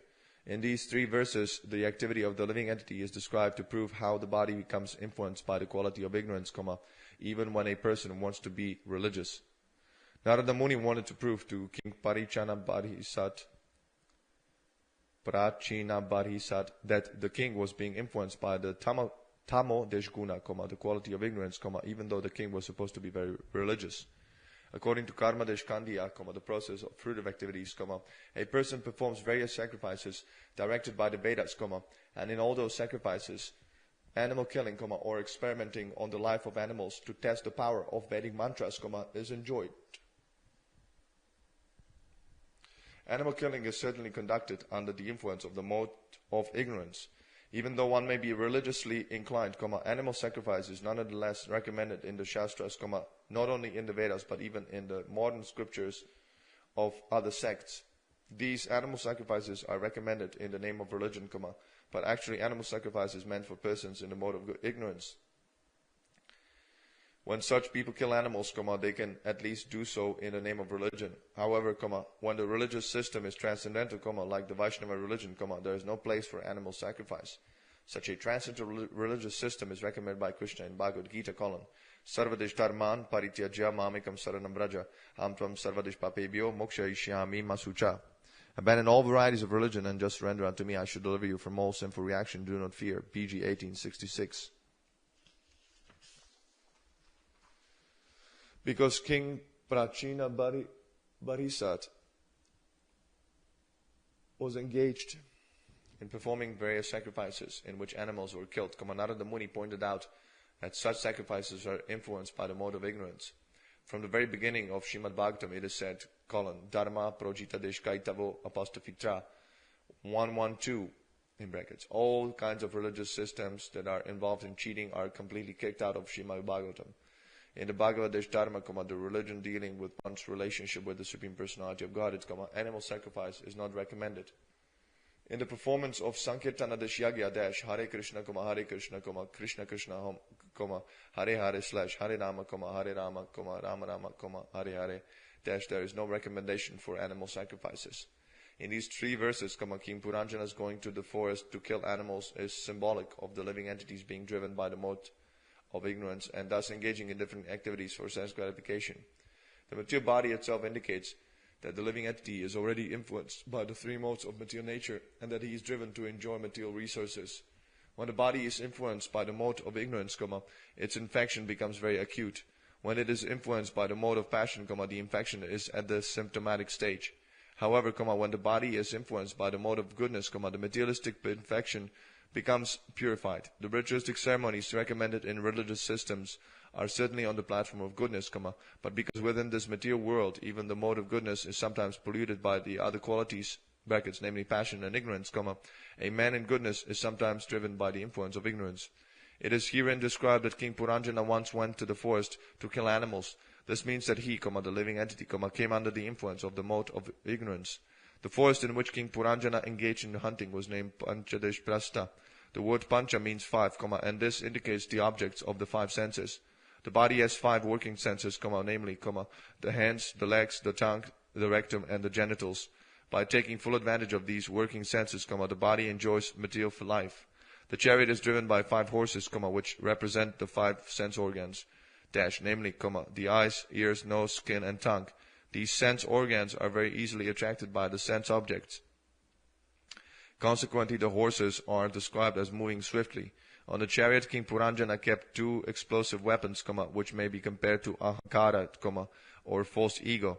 This false ego is typified by 2 attitudes, speech, I am this body, speech, brackets, ahanta, and speech, everything in my bodily relationships belongs to me, speech, brackets, mamata. The 2 wheels of the chariot may be compared to the 2 moving facilities, namely sinful life and religious life. The chariot is decorated with 3 flags, which represent the 3 modes of material nature. The 5 kinds of obstacles, or uneven roads, represent the 5 kinds of air passing within the body. These are prana, apana, udana, samana, and vyana. The body itself is covered by 7 coverings, namely, skin, muscle, fat, blood, marrow, bone, and semen. The living entity is covered by 3 subtle material elements and 5 gross material elements. These are actually obstacles placed before the living entity on the path of liberation from material bondage. The word rasmi, brackets rope, in this verse indicates the mind. The word nida is also significant, for nida indicates the nest where a bird takes rest. In this case, nida is the heart where the living entity is situated. The living entity sits in one place only. The causes of this bondage are 2, namely lamentation and illusion. In material existence, the living entity simply hankers to get something he can never get. Therefore, he is in illusion. As a result of being in this illusory situation, the living entity is always lamenting. Thus, lamentation and illusion are described herein as dvidesh kubara, the 2 posts of bondage. The living entity carries out various desires through 5 different processes, which indicate the working of the 5 working senses. The golden ornaments and dress indicate that the living entity is influenced by the quality of Rajo Deshguna, passion. One who has a good deal of money or riches is especially driven by the mode of passion. Being influenced by the mode of passion, one desires so many things for enjoyment in this material world. The 11 commanders represent the 10 senses and the mind. The mind is always making plans with the 10 commanders to enjoy the material world. The forest named Panchadesh Prastha, where the king went to hunt, is the forest of the 5 sense objects, form, taste, sound, smell, and touch. Thus, in these 3 verses, Narada Muni describes the position of the material body and the engagement of the living entity within it. Chachara mrgayan tatra dripta atte shudesh karmukha Vihaya Jayam Atadesh Arham Mrgadesh Vyasanadesh Lalasa. Chachara executed, Mrgayam hunting, Tatra there, Dripta being proud, Ata having taken, Isu arrows, Karmuka bow, Vihaya giving up, Jayam his wife, Adesh Tat Desh Arham although impossible, Mrga hunting, Vyasana. Evil activities, Lalasa, being inspired by. It was almost impossible for King Puranjana to give up the company of his queen even for a moment. Nonetheless, on that day, being very much inspired by the desire to hunt, he took up his bow and arrow with great pride and went to the forest, not caring for his wife. One form of hunting is known as woman-hunting. A conditioned soul is never satisfied with one wife. Those whose senses are very much uncontrolled especially try to hunt for many women. King Puranjana's abandoning the company of his religiously married wife is representative of the conditioned soul's attempt to hunt for many women for sense gratification. Wherever a king goes, he is supposed to be accompanied by his queen. This is small queen, but when the king, or conditioned soul, becomes greatly overpowered by the desire for sense gratification, he does not care for religious principles. Instead, with great pride, he accepts the bow and arrow of attachment and hatred. Our consciousness is always working in 2 ways, the right way and the wrong way. When one becomes too proud of his position, influenced by the mode of passion, he gives up the right path and accepts the wrong one. Kshatriya kings are sometimes advised to go to the forest to hunt ferocious animals just to learn how to kill, but such forays are never meant for sense gratification. Killing animals to eat their flesh is forbidden for human beings. Asurim vatim ashritya goratma niranugraha niyahanan anishitair panair vaneshu vanadesh gocharan. Ashurim, demoniac, vatim, occupation, ashritya, taken shelter of, gora, horrible, atma, consciousness, heart. Niranugraha, without mercy, niyahan, not killed, nishitai, by sharp, vanai, arrows, vaneshu, in the forests, vanadesh gocharan, the forest animals. At that time, King Puranjana was very much influenced by demoniac propensities. Because of this, his heart became very hard and merciless, and with sharp arrows he killed many innocent animals in the forest, taking no consideration. When a man becomes too proud of his material position, he tries to enjoy his senses in an unrestricted way, being influenced by the modes of passion and ignorance. He is thus described as asuri, or demoniac. When people are demoniac in spirit, they are not merciful toward the poor animals. Consequently, they maintain various animal slaughterhouses. This is technically called suna or himsa, which means the killing of living beings. In Kali Yuga, due to the increase of the modes of passion and ignorance, almost all men are asuric or demoniac, therefore they are very much fond of eating flesh, for this end, they maintain various kinds of animal slaughterhouses. In this age of Kali, the propensity for mercy is almost nil. Consequently, there is always fighting and wars between men and nations. Men do not understand that because they unrestrictedly kill so many animals, they also must be slaughtered like animals in big wars.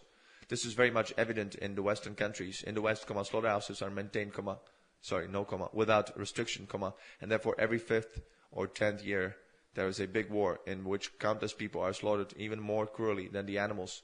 Sometimes during war, soldiers keep their enemies in concentration camps and kill them in very cruel ways.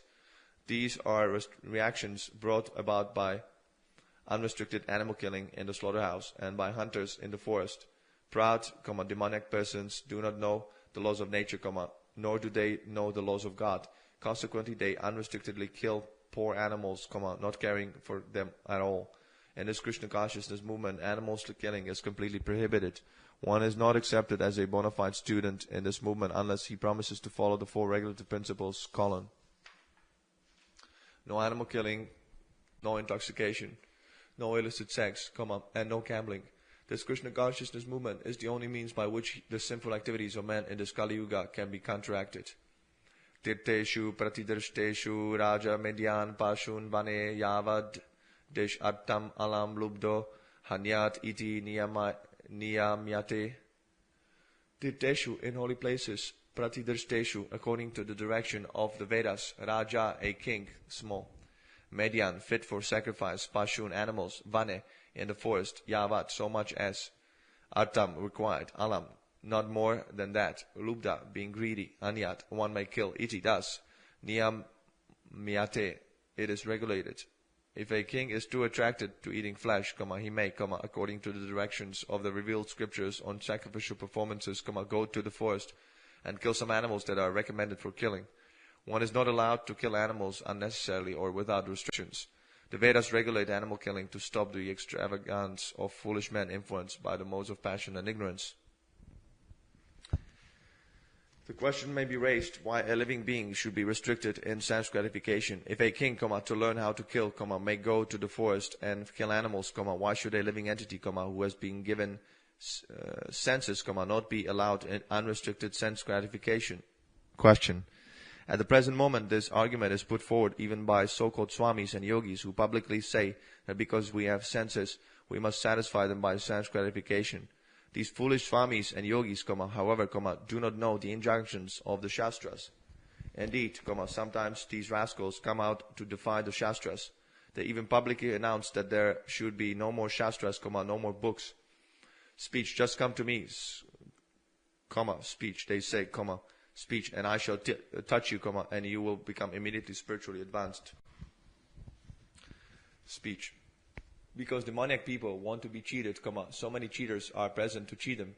At the present moment in this age of Kali Yuga, the entire human society has become an assembly of cheaters and cheated. For this reason, the Vedic scriptures have given us the proper directions for sense gratification.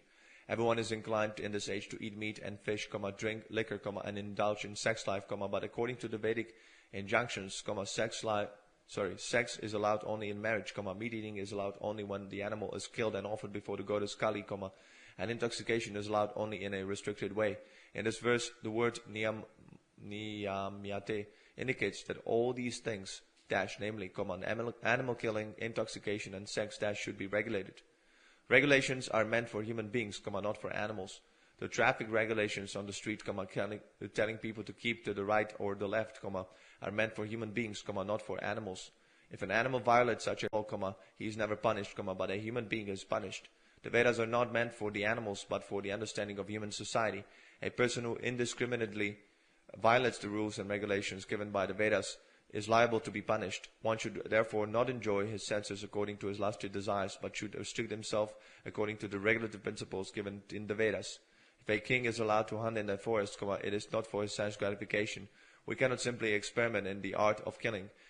If a king, being afraid to meet rogues and thieves, kills poor animals and eats their flesh comfortably at home, he may lose his position.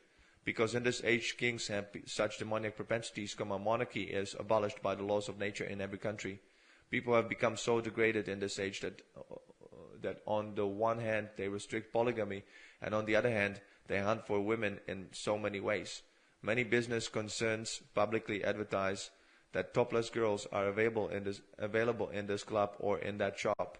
Thus women have become instruments of sense enjoyment in modern society. The Vedas enjoin, however, that if a man has the propensity to enjoy more than one wife, as is sometimes the propensity for men in the high social order, such as the Brahmanas, Kshatriyas, and the Vaishyas, and even sometimes the Shudras, he is allowed to marry more than one wife. Marriage means taking complete charge of a woman and living peacefully without debauchery. At the present moment, however, debauchery is unrestricted. Nonetheless, society makes a law that one should not marry more than one wife. This is typical of a demoniac society. Ya evam karma niyatam vidvan kurvita manava karmanatena rajendra jnanena nasa lipyate. Ya, anyone who evam, thus karma activities, niyatam, regulated, vidvan, learned, kurvita, should perform, manava, a human being, karmana, by such activities, tena, by this, Rajadish Indra, O king, jnanena, by advancement of knowledge, not never, sa, he, lipyate, becomes involved.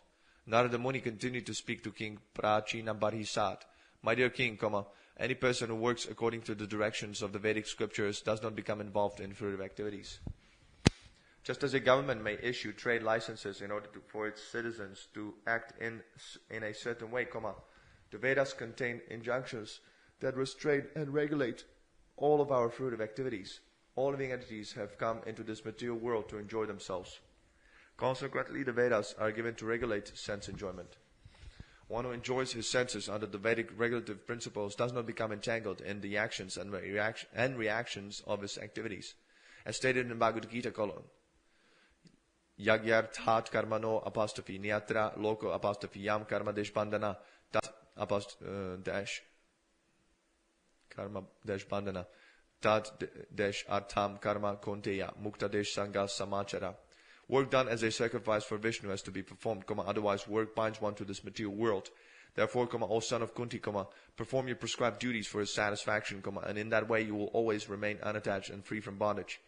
BG 3.9. A human being is especially meant to attain liberation from the bondage of birth, death, old age, and disease. He is therefore directed by the Vedic regulative principles to work in such a way that he may fulfill his desires for sense gratification, and at the same time gradually become freed from material bondage. Action according to such principles is called knowledge. Indeed, the word Veda means knowledge. The words jnanena na sa lipyate indicate that by following the Vedic principles, one does not become involved in the actions and reactions of his fruitive activities. Everyone is therefore advised to act in terms of the Vedic injunctions and not irresponsibly. When a person within a state acts according to the laws and licenses of the government, he does not become involved in criminal activities. Man-made laws, however, are always defective because they are made by men who are prone to committing mistakes, being illusion, cheating, and having imperfect senses. The Vedic instructions are different because they do not have these 4 defects. Vedic instructions are not subject to mistakes. The knowledge of the Vedas is knowledge received directly from God, and there is consequently no question of illusion, cheating, mistakes, or imperfect senses. All Vedic knowledge is perfect because it is received directly from God by the parampara disciplic succession. In Srimad Bhagavatam it is said, Tene Brahma Hada Ya Adidesh Kavaye. Brackets Bhag 111. The original creature of this universe, known as the Adidesh Kavi, or Lord Brahma, was instructed by Krishna through the heart. After receiving these Vedic instructions from Lord Krishna himself, Brahma distributed the knowledge by the parampara system to Narada, and Narada in turn distributed the knowledge to Vyasa. In this way, Vedic knowledge is perfect. If we act according to Vedic knowledge, there is no question of being involved in sinful activities. Anyatha karma kurvano mana rudo nibadyate gunadesh prabaha desh patito nastadesh pragyo vrajati ada. Anyatha, otherwise, karma, fruitive activities, kurvana, while acting, manadish aruda, being influenced by false prestige, nibadyate, one becomes entangled, gunadish prabaha, by the influence of the material qualities, patita, fallen, nastadish prajna, bereft of all intelligence, vrajati, thus he goes, ada, down. Otherwise, a person who acts whimsically falls down due to false prestige. Thus he becomes involved in the laws of nature, which are composed of the 3 qualities, square bracket, goodness, passion, and ignorance. In this way, a living entity becomes devoid of his real intelligence and becomes perpetually lost in the cycle of birth and death. Thus he goes up and down from a microbe in stool to a high position in the Brahmaloka's planet. There are many important words in this verse. The first is anyatha, speech, otherwise, speech, which indicates one who does not care for the Vedic rules and regulations.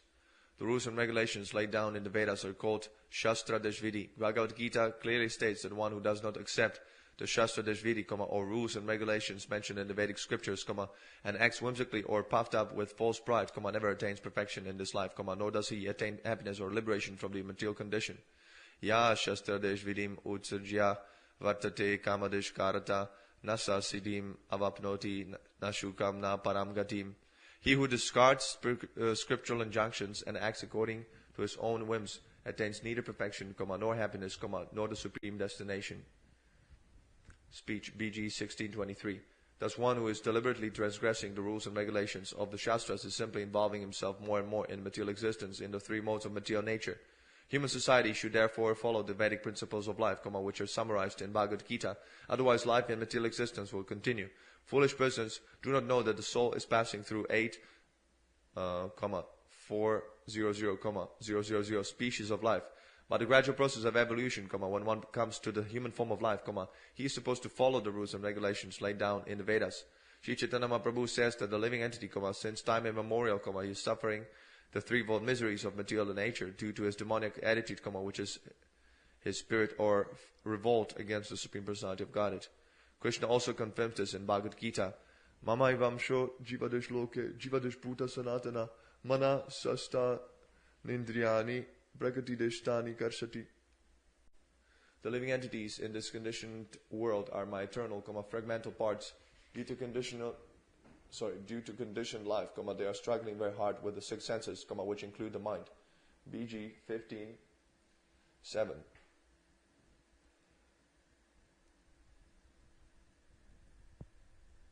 Every living entity is part and parcel of God. There is no reason for the living entities being put into the miserable 3-fold condition of material existence, but that he voluntarily accepts material existence on the false pretext of becoming an enjoyer.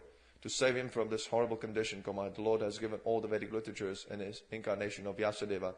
It is therefore said, Krishna Buli apostrophe se jiva anadidesh bahirmukha ata eva mayatare deya samsara desh dukha. By forgetting Krishna, the living entity has become materialistic since time immemorial. Therefore, the illusory energy of Krishna is giving him different types of miseries in material existence. CC Madhya 20.117. Maya desh mugda jivera nahi svata Krishna desh jnana. Jivere kripaya kaila Krishna veda desh purana. When a living entity is enchanted by the external energy, he cannot revive his original Krishna consciousness independently. Due to such circumstances, Krishna has kindly given him the Vedic literatures, such as the 4 Vedas and 18 Puranas. CC Madhya 21:22. Every human being should therefore take advantage of the Vedic instructions, semicolon. Otherwise, one will be bound by his whimsical activities and will be without any guide. The word Manarudha is also very significant in this verse. Under the pretext of becoming great philosophers and scientists, men throughout the whole world are working on the mental platform. Such men are generally non-devotees, due to not caring for the instructions given by the Lord to the first living creature, Lord Brahma. The Bhagavatam therefore says, Harav abhaktasya kuto mahadeshguna manodeshrate nasati davato bahi. Bhag 5:18-12. A person who is a non-devotee has no good qualifications because he acts on the mental platform. One who acts on the mental platform has to change his standard of knowledge periodically. We consequently see that one philosopher may disagree with another philosopher, and one scientist may put forward a theory contradicting the theory of another scientist. All of this is due to their working on the mental platform without a standard of knowledge. In the Vedic instructions, however, the standard of knowledge is accepted, even though it may sometimes appear that the statements are contradictory. Because the Vedas are the standard of knowledge, even though they may appear contradictory, they should be accepted. If one does not accept them, he will be bound by the material conditions. The material conditions are described in this verse as gunadish prabaha, the flowing of the 3 modes of material nature. Srila Bhaktivedanta Thakura therefore says in his song, brackets, Miche, end of brackets, Mayara Vashe, Yacha, Beshe, apostrophe, Kacha, Habudubu, by, speech. Why are you suffering? Question. Why are you sometimes being drowned in the waves of material nature and sometimes coming to the surface? Question. Speech. Brackets, starting with capital, Jiva, end of brackets, Krishna, dash dasa, vishvasa, karale, ta, apostrophe, ara, dukkha, nai, speech. Please therefore accept yourself as the servant of Krishna. Then you will be freed from all miseries. Speech. As soon as one surrenders to Krishna and accepts the perfect standard of knowledge, which is Bhagavad Gita as it is, he then comes out of the material modes of nature and does not fall down and lose his knowledge. Nastadesh pragya. The word pragya means speech, perfect knowledge, speech, and nashtadesh pragya means, one who has no perfect knowledge. One who does not have perfect knowledge has only mental speculation. By such mental speculation, one falls down and down into a hellish condition of life. By transgressing the laws laid down in the Shastras, one cannot become pure in heart. When one's heart is not purified, one acts according to the 3 material modes of nature. These activities are very nicely explained in verses 1-6 of the 17th chapter of Bhagavad Gita. Bhagavad Gita further explains, Traigunya, Traigunya deshvishaya veda, nishtraigunya bhavajuna, nidvandvo nityadesh sattvadesto, niryoga desh kshema atmavan. The Vedas mainly deal with the subject, the Vedas is in italics, mainly deal with the subject of the 3 modes of material nature. Rise above these modes, O Arjuna. Be transcendental to all of them. Be free from all dualities and from all anxieties for gain and safety, and be established in the self. PG 2:45. The entire world and all material knowledge is within the 3 modes of material nature. One is to transcend these modes, and to attain that platform of transcendence, one must follow the instructions of the Supreme Personality of Godhead and thus become perfect in life. Otherwise, one will be knocked down by the waves of the material nature's 3 modes. This is further explained in Srimad Bhagavatam in the words of Prahlada Maharaja, Matir Nakrishne Parata Svatova Mito apostrophe Bipadyeta Grahadeshvratanam Adantadesh Gobir Vishatam Tamishram Puna Punas Charvitadesh Charvananam. Box 7530. Materialistic persons who are too much engaged in material enjoyment and who do not know anything beyond their material experiences are carried by the whims of material nature. They live a life characterized by chewing the chewed, and they are controlled by their uncontrolled senses. Thus they go down to the darkest regions of hellish life.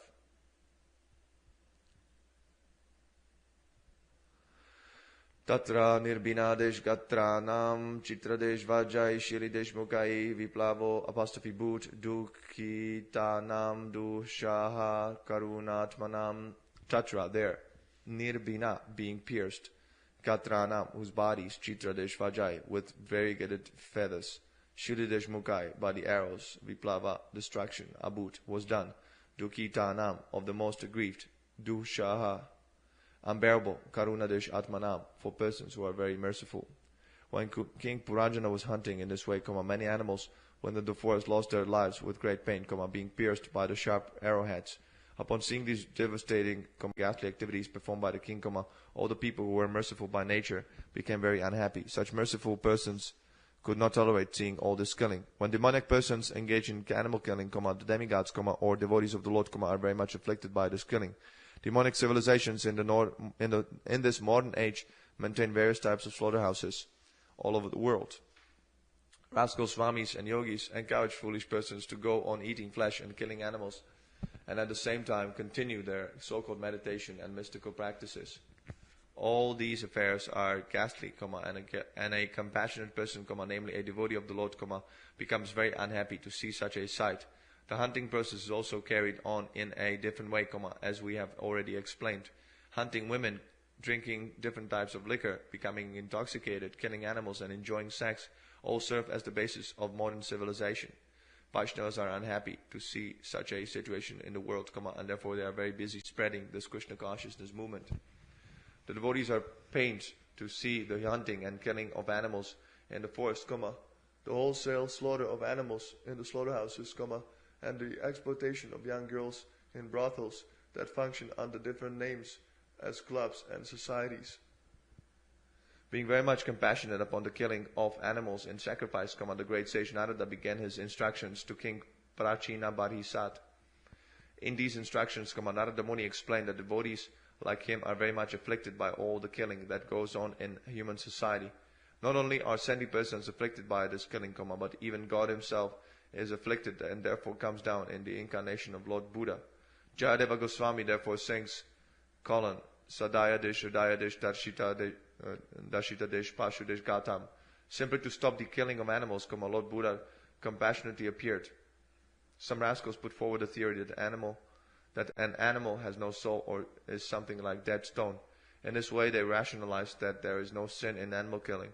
Actual animals are not dead stone, but the killers of animals are stone-hearted. Consequently, no reason or philosophy appeals to them. They continue keeping slaughterhouses and killing animals in the forest. The conclusion is that one who does not care for the instructions of saintly persons like Narada and his disciplic succession surely falls into the category of Nasta Desh Pragya and thus goes to hell. Sashan, Varahan, Mahishan, Gavayan, Rurudesh, Shalyakan, Median, Anyamscha, Vividhan, Vinighanan, Shraman, Adyagat. Shashan, rabbits. Varahan, boars. Mahishan, buffaloes. Gavayan, bisons. Ruru, black deer. Shalyakan, porcupines. Median, game animals. Anyan, others. Cha, and Vividhan, various. Vinighanan, by killing. Shramam, Adyagat, became very tired. In this way, King Purajana killed many animals, including rabbits, boars, buffaloes, bisons, black deer, porcupines, and other game animals. After killing, the king became very tired. A person in the mode of ignorance commits many sinful activities. In the Bhakti Rasamrita Desh Sindhu, Sri Rupa Goswami explains that a man becomes sinful out of ignorance only. The resultant effect of sinful life is suffering. Those who are not in knowledge, who commit violations of the standard laws, are subject to be punished under criminal laws. Similarly, the laws of nature are very stringent. If a child touches fire without knowing the effect, he must be burnt, even though he is only a child. If a child violates the law of nature, there is no compassion. Only through ignorance does a person violate the laws of nature, and when he comes to knowledge, he does not commit any more sinful acts. The king became tired after killing so many animals. When a man comes in contact with a saintly person, he becomes aware of the stringent laws of nature and thus becomes a religious person. Irreligious persons are like animals, but in this Krishna consciousness movement, such persons can come to a sense of understanding things as they are and abandon the four principles of prohibited activities, namely illicit sex life, meat eating, gambling, and intoxication. This is the beginning of religious life. Those who are so-called religious and indulge in these four principles of prohibited activities are suited as religionists. Religious life and sinful activity cannot parallel one another. If one is serious in accepting a religious life, or the path of salvation, he must adhere to the four basic rules and regulations. However sinful a man may be, if he receives knowledge from the proper spiritual master and repents his past activities in his sinful life and stops them, he immediately becomes eligible to return home, back to Godhead. This is made possible just by following the rules and regulations given by the Shastra and following the bona fide spiritual master. At present, the whole world is on the verge of retiring from a blind materialistic civilization, which may be likened to hunting animals in the forest. People should take advantage of this Krishna consciousness movement and leave their troublesome life of killing. It is said that the killers of animals should neither live nor die. If they live only to kill animals and enjoy women, life is not very prosperous. And as soon as a killer dies, he enters the cycle of birth and death in the lower species of life. That also is not desirable. The conclusion is that killers should retire from the killing business and take to this Krishna consciousness movement to make life perfect. A confused, frustrated man cannot get relief by committing suicide, because suicide will simply lead him to take birth in the lower species of life or to remain as a ghost, unable to attain a gross material body.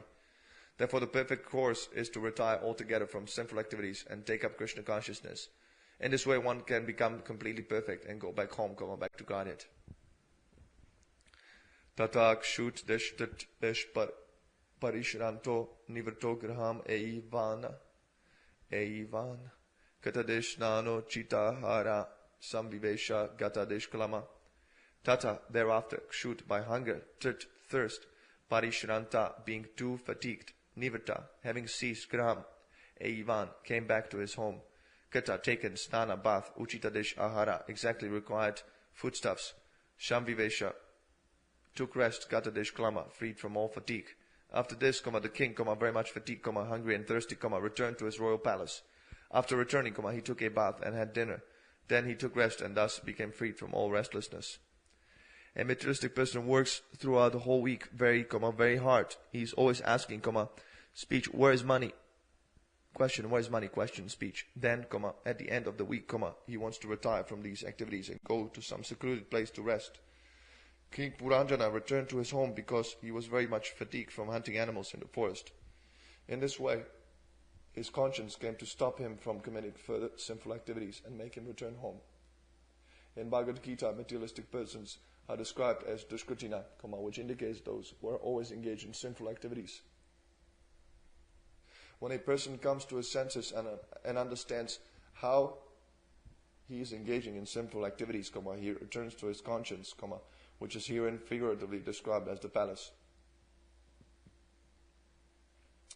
Generally, a materialistic person is infected by the material modes of passion and ignorance. The results of passion and ignorance are lust and greed. In the life of a materialist, activity means working in lust and greed. However, when he comes to his senses, he wants to retire. According to Vedic civilization, such retirement is positively recommended, and this portion of life is called vanaprastha. Retirement is absolutely necessary for a materialist who wants to become free from the activities of a sinful life. King Puranjana's coming home, taking bath and having an appropriate dinner indicate that a materialistic person must retire from sinful activities and become purified by accepting a spiritual master and hearing from him about the values of life.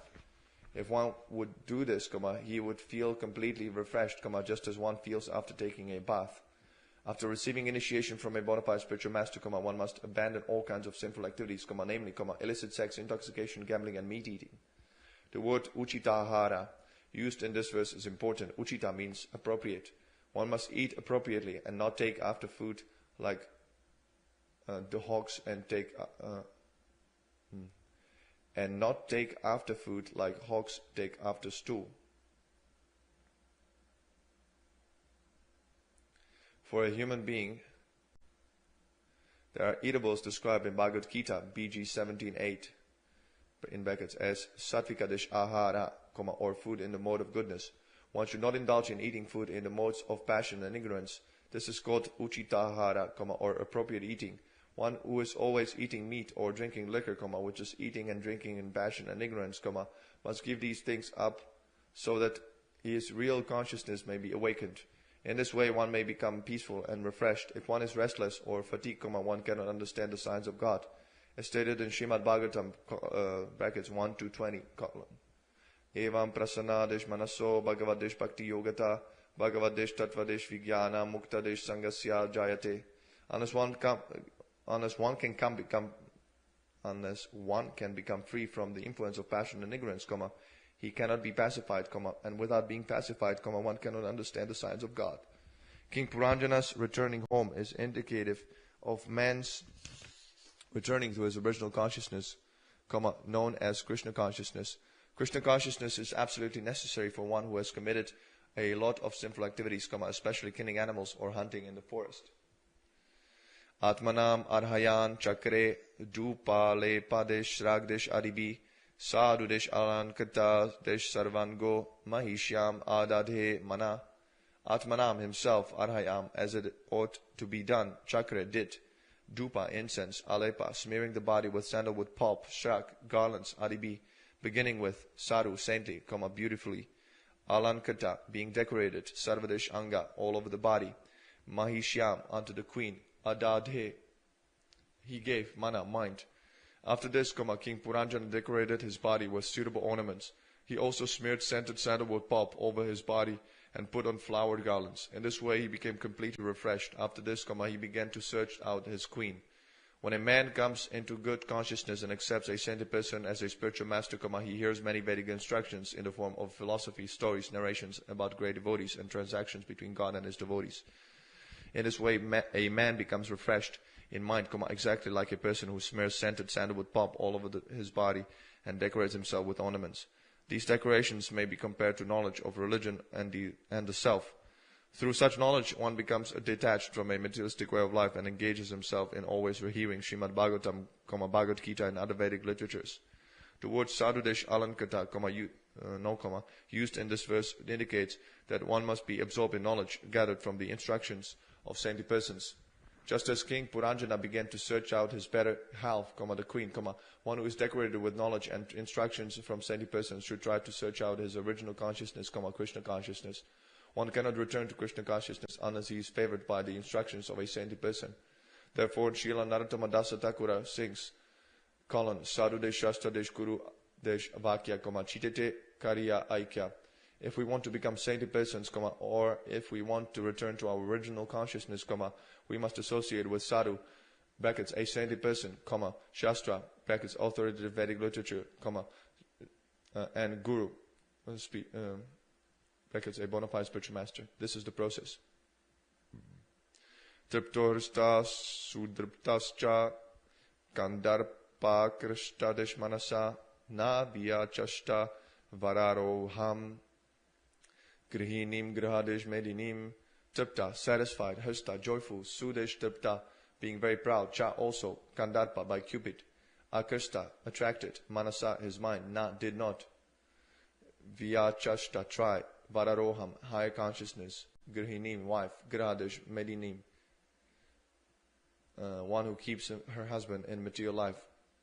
After taking his dinner and having his thirst and hunger satisfied, King Puranjana felt some joy within his heart. Instead of being elevated to a higher consciousness, he became captivated by Cupid, and was moved by a desire to find his wife, who kept him satisfied in his household life.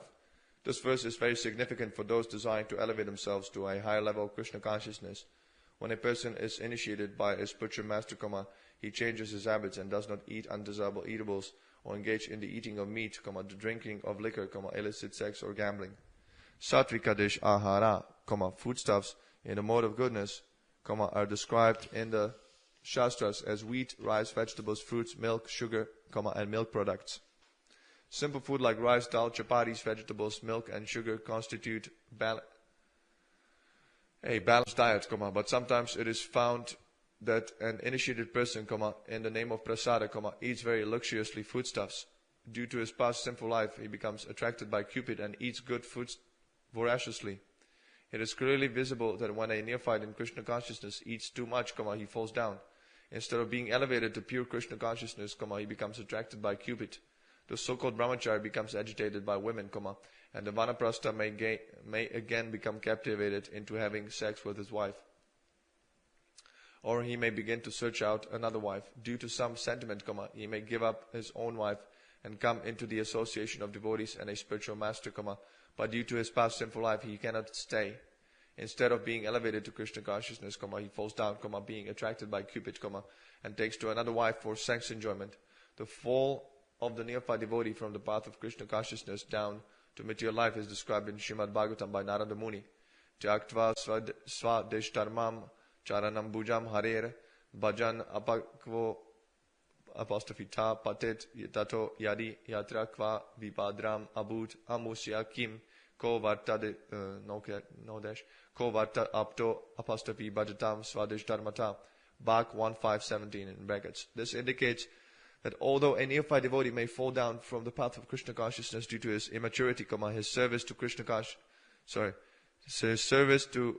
Krishna never goes in vain. However, a person who remains steadfast in his family duty or so-called social or family obligation, but does not take to Krishna consciousness, receives no profit.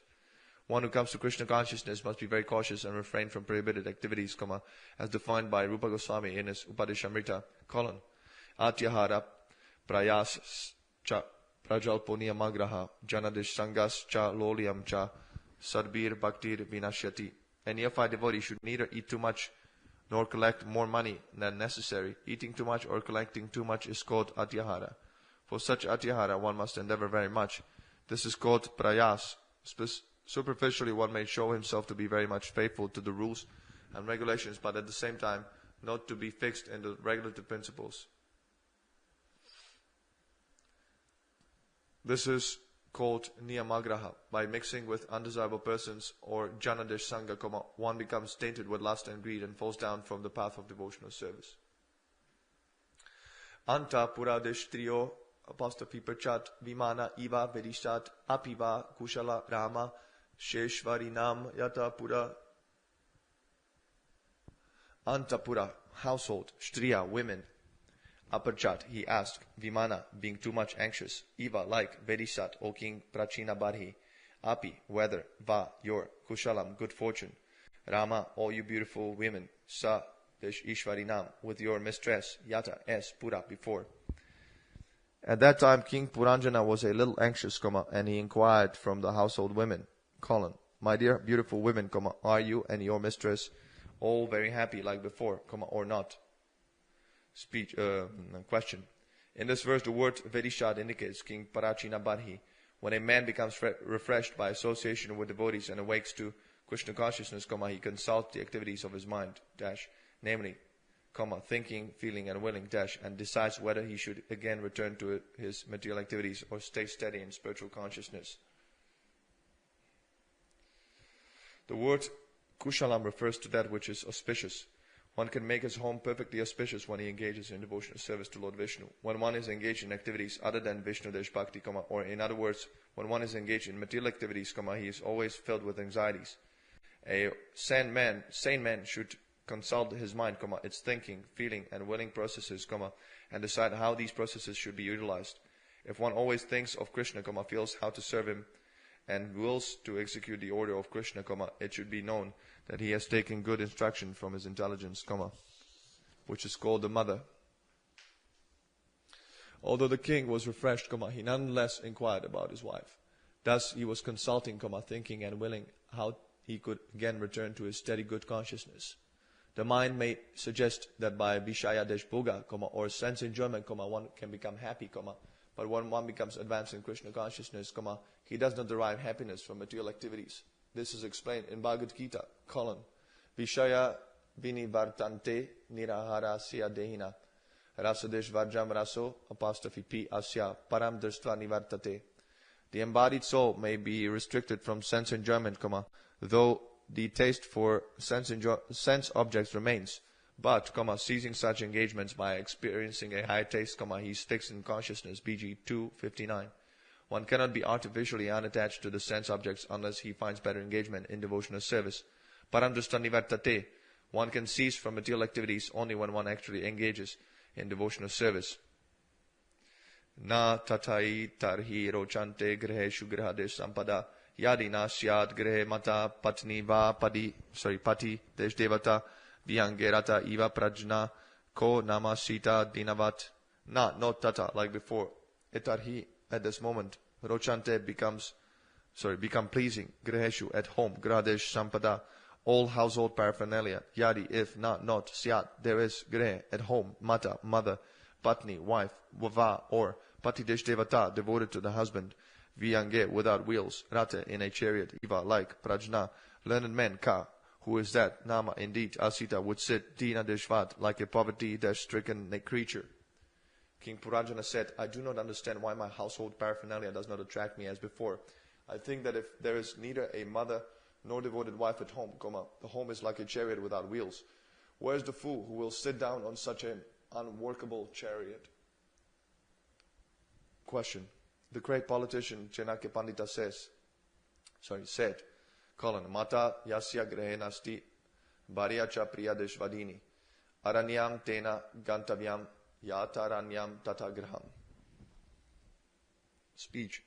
If a person has neither a mother nor a pleasing wife at home, he should leave home and go to the forest, because for him there is no difference between the forest and home. The real mata, or mother, is devotional service to the Lord, and the real patni, or devoted wife, is a wife who helps her husband execute religious principles in devotional service. These two things are required for a happy home. Actually, a woman is supposed to be the energy of the man. Historically, in the background of every great man, there is either a mother or a wife. One's household life is very successful if he has both a good wife and mother. In such a case, everything about household affairs and all the paraphernalia in the house become very pleasing. Lord Chaitanya Mahaprabhu had both a good mother and pleasing wife, and he was very happy at home. Nonetheless, for the benefit of the whole human race, he took sannyasa and left both his mother and wife. In other words, it is essential that one have both a good mother and wife in order to become perfectly happy at home. Otherwise, home life has no meaning. Unless one is religiously guided by intelligence, and renders devotional service unto the Supreme Personality of Godhead, his home can never become very pleasing to a saintly person. In other words, if a man has a good mother or a good wife, there is no need of taking sannyasa, that is, unless it is absolutely necessary, as it was for Lord Chaitanya Mahaprabhu.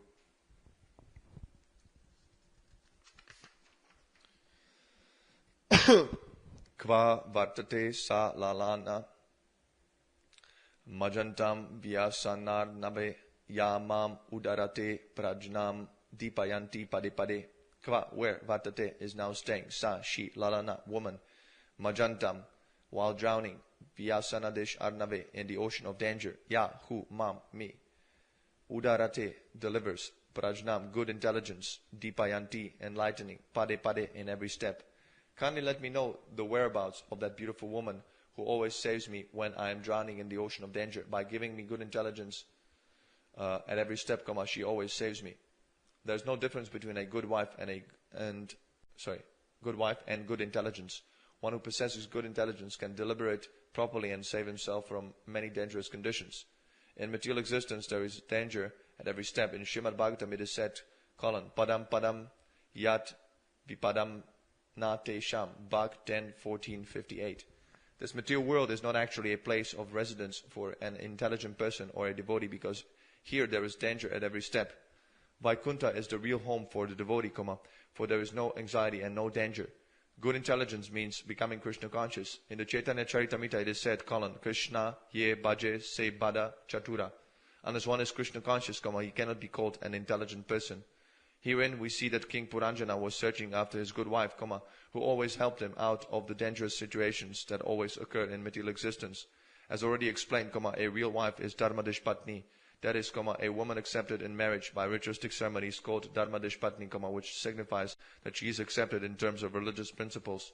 Children born of Dharmadesh Patni, or a woman married according to religious principles, inherit the property of the father, but children born of a woman who is not properly married do not inherit the father's property. Inherit the property of the father, but children born of a woman who is not properly married do not inherit the father's property. The word Dharmadesh Patni also refers to a chaste wife. A chaste wife is one who never had any connection with men before her marriage. Once a woman is given the freedom to mingle with all kinds of men in her youth, it is very difficult for her to keep chaste. She generally cannot remain chaste. When butter is brought into the proximity of fire, it melts. The woman is like fire, and man is like the butter. But if one gets a chaste wife, accepted through a religious marriage ritual, she can be of great help when one is threatened by the many dangerous situations of life. Actually, such a wife can become the source of all good intelligence. With such a good wife, the family's engagement in the devotional service of the Lord actually makes a home a grihastha ashrama, or household dedicated to spiritual cultivation. Rama uchu naradeshnata na janimas tvatesh priyadyat vyavashyati bhutale niravastare shayanam pasya shatrudeshan. Rama uchu, the women thus spoke, Naradeshnata, O king, na janima, we do not know, tvadesh priya, your beloved, yad vyavasyati, why she has taken to the sword of life, bhutale, on the ground, niravashtare, without bedding, shayanam, lying down, pasya, look, shatrudeshan, O killer of the enemies. All the women addressed the king, O master of the citizens, we do not know why your dear wife has taken on this sort of existence. O killer of enemies, kindly look, exclamation. She is lying on the ground without bedding. We cannot understand why she is acting this way. When a person is devoid of devotional service, or Vishnu Desh Bhakti, he takes to many. King Puranjana left home, neglected his own wife, and engaged himself in killing animals. This is the position of materialistic men. They do not care for a married chaste wife. They take the wife only as an instrument for sense enjoyment, not as a means for devotional service. To have unrestricted sex life, the karmis work very hard. They have concluded that the best course is to have sex with any woman and simply pay the price for her, as though she were a mercantile commodity. Thus they engage their energy in working very hard for such material acquisitions. Such materialistic people have lost their good intelligence. They must search out their intelligence within the heart. A person who does not have a chaste wife accepted by religious principles always as a bewildered intelligence. The wife of King Puranjana was lying on the ground because she was neglected by her husband. Actually, the woman must always be protected by her husband. We always speak of the goddess of fortune as being placed on the chest of Narayana. In other words, the wife must remain embraced by her husband. Thus she becomes beloved and well protected. Just as one saves his money and places it under his own personal protection, one should similarly protect his wife by his own personal supervision. Just as intelligence is always within the heart, so a beloved chaste wife should always have her place on the chest of a good husband. This is the proper relationship between husband and wife. A wife is therefore called ardhangani, or half of the body. One cannot remain with only one leg, one head, or only one side of the body. He must have two sides. Similarly, according to nature's way, husband and wife should live together. In the lower species of life, among birds and animals, it is seen that by nature's arrangement, the husband and wife live together. It is similarly ideal in human life for the husband and wife to live together. The home should be a place for devotional service, and the wife should be chaste and accepted by a ritualistic ceremony. In this way, one can become happy at home. Narada uvacha puranjana swam nirikshya dutam bhuvi tat desh sangon mathita desh gyano vaiklavyam paramam yayau. Narada uvacha, the great sage Narada spoke, Puranjana, King Puranjana, Swadesh Mahisim, his own queen, Nirikshya, after seeing Avadutam appearing like a mendicant, Bhuvi, on the ground, tat her, Sangha by association, Unmathita, encouraged, Jnana, whose knowledge, Vaiklavya, bewilderment, Paramam, supreme, Yayao, obtained. The great sage Narada continued, my dear king, Prachina Barhi, as soon as King Puranjana saw his queen lying on the ground, appearing like a mendicant, he immediately became bewildered. In this verse, the word Avadutam is especially significant, for it refers to a mendicant who does not take care of his body. Since the queen was lying on the ground without bedding and proper dress, King Puranjana became very much aggrieved. In other words, he repented that he had neglected his intelligence and had engaged himself in the forest in killing animals. In other words, when one's good intelligence is separated or neglected, he fully engages in sinful activities. Due to neglecting one's good intelligence, or Krishna consciousness, one becomes bewildered and engages in sinful activities. Upon realizing this, a man becomes repentant. Such repentance is described by Narottama Dasa Thakura, Hari Hari Vipale Janama Gunainu / Manusyadesh Janama Paya, Radhadesh Krishna Na Bajya, Janiya Shunya Vishakainu. Narottama Dasa Thakura herein says that he repents for having spoiled his human life and knowingly drunk poison. By not being Krishna conscious, one willingly drinks the poison of material life. The purport is that one certainly becomes addicted to sinful activities when he becomes devoid of his good chaste wife, or when he has lost his good sense and does not take to Krishna consciousness. San Tvayan Shlakshnaya Vacha Hardayena Viduyata Preyasya Snehadesam Rambadesh Lingam Atmani Nabhyagat. Santvayan, pacifying, Shlakshnaya, by sweet vacha, words, Hardayena, with a heart, Viduyata, regretting very much, Preyasya, of his beloved, Sneha, from affection, Sam Ramba, of anger, Lingam, symptom, Asmani, in her heart, Na, did not, Abhyagat, aroused. The king, with a grieved mind, began to speak to his wife with very pleasing words. Although he was filled with regret and tried to pacify her, he could not see any symptom of anger caused by love within the heart of his beloved wife. The king very much regretted having left his queen and having gone to the forest to execute sinful activities. When a person regrets his sinful activities, the abandoning of Krishna consciousness and good intelligence, his path of deliverance from the path of material clutches is opened.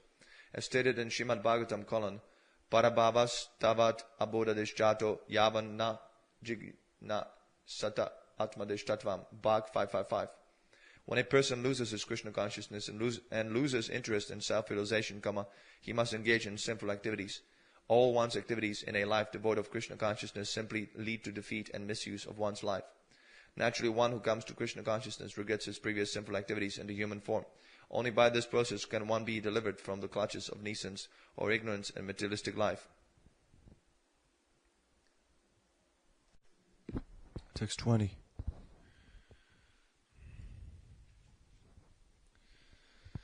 Anuninye apostrophe ta shanakair viro apostrophe nunaya dash kovida pashparsha padadesh yugalam aha kotsangadesh lalitam anuninye. Began to flatter Ata, thus Shanakai, gradually Vira, the hero Anu Naya dash Kovida, one who is very expert in flattery, Pasparsha, touched Padadesh Yugalam, both the feet, Aha, he said, Ja also, Utsanga, on his lap, Lalitam, thus being embraced. Because the king was very expert in flattery, he began to pacify his queen very slowly. First he touched her feet, her 2 feet, then embraced her nicely, seating her on his lap, and began to speak as follows. One has to awaken his Krishna consciousness by first regretting his past deeds. Just as King Puranjana began to flatter his queen, one should, by deliberate consideration, raise himself to the platform of Krishna consciousness. To attain such an end, one must touch the lotus feet of the spiritual master. Krishna consciousness cannot be achieved by self-endeavor. One must therefore approach a self-realized Krishna-conscious person and touch his lotus feet. Prahlada Maharaja therefore said, Naishamati stavat urukramangrahim sparshati anarthapagamo yadish artha mahiyasam paradish rajo apostrophe bishekam niskinchanam na vanita yavat.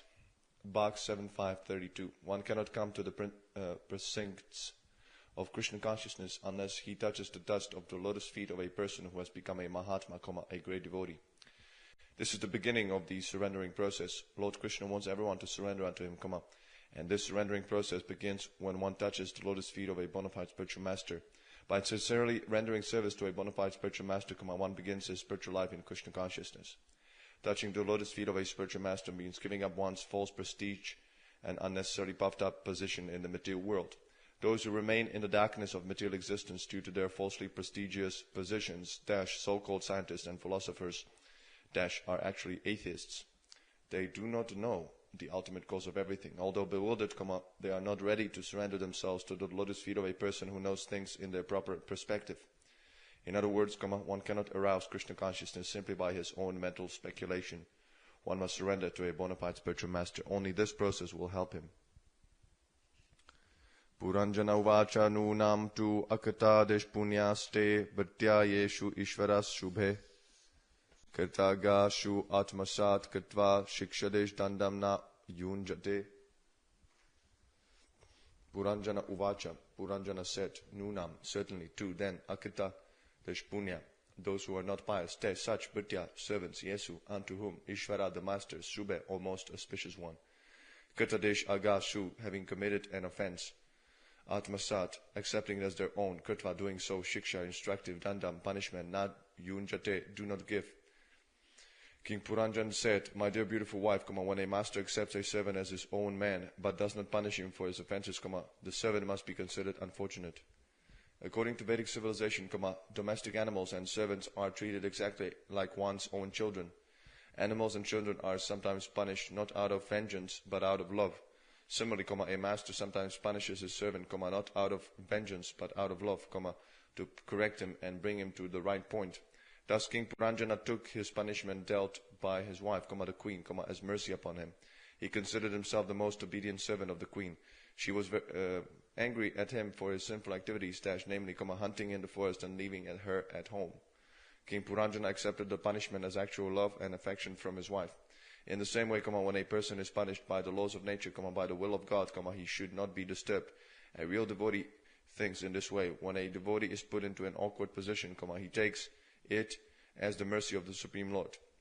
Tat te apostrophe nukampam su desh samikshamano bunjana evatmadesh katam vipakam herdesh vagdesh vapurbir vidadhan namaste jiveta yo muktidesh pade sadaya desh bak 10:14:8. This verse states that the devotee accepts a reversal of his position in life as a benediction by the Lord, and consequently offers the Lord more obeisances and prayers, thinking that the punishment is due to his past misdeeds, and that the Lord is punishing him very mildly. The punishment awarded by the state or by God for one's own faults is actually for one's benefit. In the Manu Samhita, it is said that the king, small, should be considered merciful when he condemns a murderer to death, because a murderer punished in this life becomes freed from his sinful activity, and in the next life takes birth cleared of all sins. If one accepts punishment as a reward dealt by the master, he becomes intelligent enough not to commit the same mistake again. Paramo apostrophe nugraho dando bhrtyeshu prabhu narpita balo na veda tat tanvi bandudesh katyam amarsanam. Parama, supreme, anugraha, mercy, danda, punishment, bhrtyeshu, upon the master, arpita, the servants, prabhuna, by the master, arpita, awarded, bala, foolish, does not, veda, no, that, tanvi, all slender maiden, bandudesh katyam, the duty of a friend, amarshana, angry. My dear slender maiden, when a master chastises his servant, the servant should accept this as great mercy. One who becomes angry must be very foolish not to know that such is the duty of his friend. It is said that when a foolish man is instructed in something very nice, he generally cannot accept it. Indeed, he actually becomes angry. Such anger is compared to the poison of a serpent, for when a serpent is fed milk and bananas, its poison actually increases. Instead of becoming merciful or sober, the serpent increases its poisonous venom when fed nice foodstuffs. Similarly, when a fool is instructed, he does not rectify himself, but actually becomes angry. Sattvam mukam sudati subru anuragadesh bharadesh vadesh vilasadesh dashita valokam nilalakali bhir upashkatam unasham na swanam pradarshaya manashvini valgudesh vakyam. Sa, that, brackets you, my wife. Tvam, you, mukam, your face, sudesh dati, with beautiful teeth, sudesh bru, with beautiful eyebrows, anuraga, attachment, bara, loaded by, vrida, feminine shyness, vilamba, hanging down, vilasat, shining, asita, smiling, avalokam, with glances, nilam, bluish, alaka, with hair, alibi, like, upashkatam, thus being beautiful, unasam, with a raised nose, na, to me, svanam, who am yours, pradarshaya, please show, manashvini, almost thoughtful lady, valgudesh vakyam, with sweet words, My dear wife, your teeth are very beautiful set, and your attractive features make you appear very thoughtful. Finally, give up your anger, be merciful upon me, and please smile upon me with loving attachment. When I see a smile on your beautiful face, and when I see your hair, which is as beautiful as the color blue, and see your raised nose and hear your sweet talk, you will become more beautiful to me and thus attract me and oblige me. You are my most respected mistress. An effeminate husband, simply being attracted by the external beauty of his wife, tries to become her most obedient servant. Sripada Shankaracharya has therefore advised that we not become attracted by a lump of flesh and blood. The story is told that at one time a man, very much attracted to a beautiful woman, wooed the woman in such a way that she devised a plan to show him the ingredients of her beauty. The woman made a date to see him, and before seeing him, she took a purgative, and that whole day and night she simply passed stool, and she preserved that stool in a pot. The next night, when the man came to see her, she appeared very ugly and emaciated. When the man inquired from her about the woman with whom he had an engagement, she replied, speech, I am that very woman, speech. The man refused to believe her, not knowing that she had lost all her beauty due to the violent purgative that caused her to pass stool day and night. When the man began to argue with her, the woman said that she was not looking beautiful because she was separated from the ingredients of her beauty. When the man asked how she could be so separated, the woman said, speech, come on, and I will show you, speech. She then showed him the pot filled with liquid stool and vomit. Thus the man became aware that a beautiful woman is simply a lump of matter composed of blood, stool, urine, and similar other disgusting ingredients.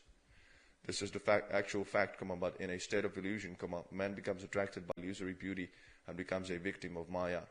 King Purajana begged this queen to return to her original beauty. He tried to revive her just as a living entity tries to revive his original consciousness, Krishna consciousness, which is very beautiful. All the beautiful features of the queen could be compared to the beautiful features of Krishna consciousness. When one returns to his original Krishna consciousness, he actually becomes steady, and his life becomes successful.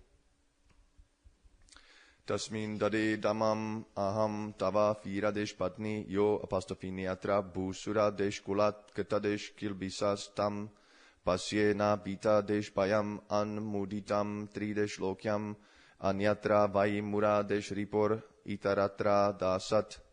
Tasmin, unto him, dade, shall give damam, punishment, aham, I, tava, to you, viradesh patni, O wife of the hero.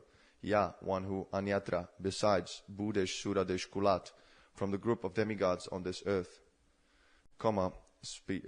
brackets, the brahmanas, karta, done, kilbisha, offense, tam, him, pashya, I see, not, vita, without, bayam, fear, unmuditam, without anxiety, tridesh lokyam, within the three worlds, anyatra, elsewhere, vai, certainly, muradesh ripo, of the enemy of Mura, brackets Krishna. Itaratra, on the other hand, dasat, then the servant. O hero's wife, kindly tell me if someone has offended you. I am prepared to give such a person punishment as long as he does not belong to the Brahmana caste. But for the servant of Muraripu, square bracket Krishna, I excuse no one within or beyond these three worlds. No one can freely move after offending you, for I am prepared to punish him. According to Vedic civilization, a Brahmana, or one who is properly qualified to understand the absolute truth, that is, one belonging to the most intelligent social order, as well as the devotee of Lord Krishna, who is known as Muradvisha, enemy of a demon named Mura, is not subject to the rules and regulations of the state. In other words, upon breaking the laws of the state, everyone can be punished by the government except the Brahmanas and Vaishnavas. Brahmanas and Vaishnavas never transgress the laws of the state or the laws of nature because they know perfectly well the resultant reactions caused by such law breaking. Even though they may sometimes appear to violate the laws, they are not to be punished by the king. Small. This instruction was given to King Prachina Barisad by Narada Muni. King Purajana was a representative of King Prachina Barisad, and Narada Muni was reminding King Prachina Barisad of his forefather, Maharaja Prithu, who never chastised a Brahmana or a Vaishnava. One's pure intelligence, or pure consciousness, becomes polluted by material activities. Pure consciousness can again be revived by the process of sacrifice, charity, pious activities, etc. But when one pollutes his Krishna consciousness by offending a Brahmana or a Vaishnava, it is very difficult to revive. Sri Chaitanya Mahaprabhu has described the Vaishnava Desh Aparada, or offense to a Vaishnava, as speech, the mad elephant offense speech. One should be very careful not to offend a Vaishnava or a Brahmana. Even the great yogi Durvasa was harassed by the Sudarshana Chakra when he offended the Vaishnava Maharaja Ambarisha, who was neither a Brahmana nor a sannyasi, but an ordinary householder. Maharaja Ambarisha was a Vaishnava, and consequently Durvasa Muni was chastised. The conclusion is that if Krishna consciousness is covered by material sins, one can eliminate the sins simply by chanting the Hare Krishna mantra, but if one pollutes his Krishna consciousness by offending a Brahmana or a Vaishnava, one cannot revive it until one properly atones for the sin by pleasing the offended Vaishnava or Brahmana. This was the course that Durvasa Muni had to follow, for he surrendered unto Maharaja Ambarisha. A Vaishnava Desh Aparada cannot be atoned for by any means other than by begging the pardon of the offended Vaishnava.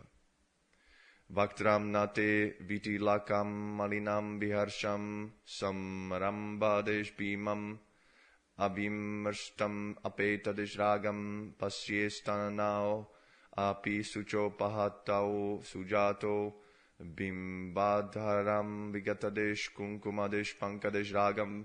Vaktram, face, not, never, te, your, viti lakam, without being decorated, malinam, unclean, viharshan, morose, samramba, with anger, bhimam, dangerous, abhimrstam, without luster, apetadesh ragam, without affection, pashye, I have seen, stanau, your breasts, api, also, suchadesh apahatau, wet because of your tears, sudesh chatau, so nice, bimbadesh adaram, red lips, vigata, without, kunkumadesh panka, saffron, ragam, color.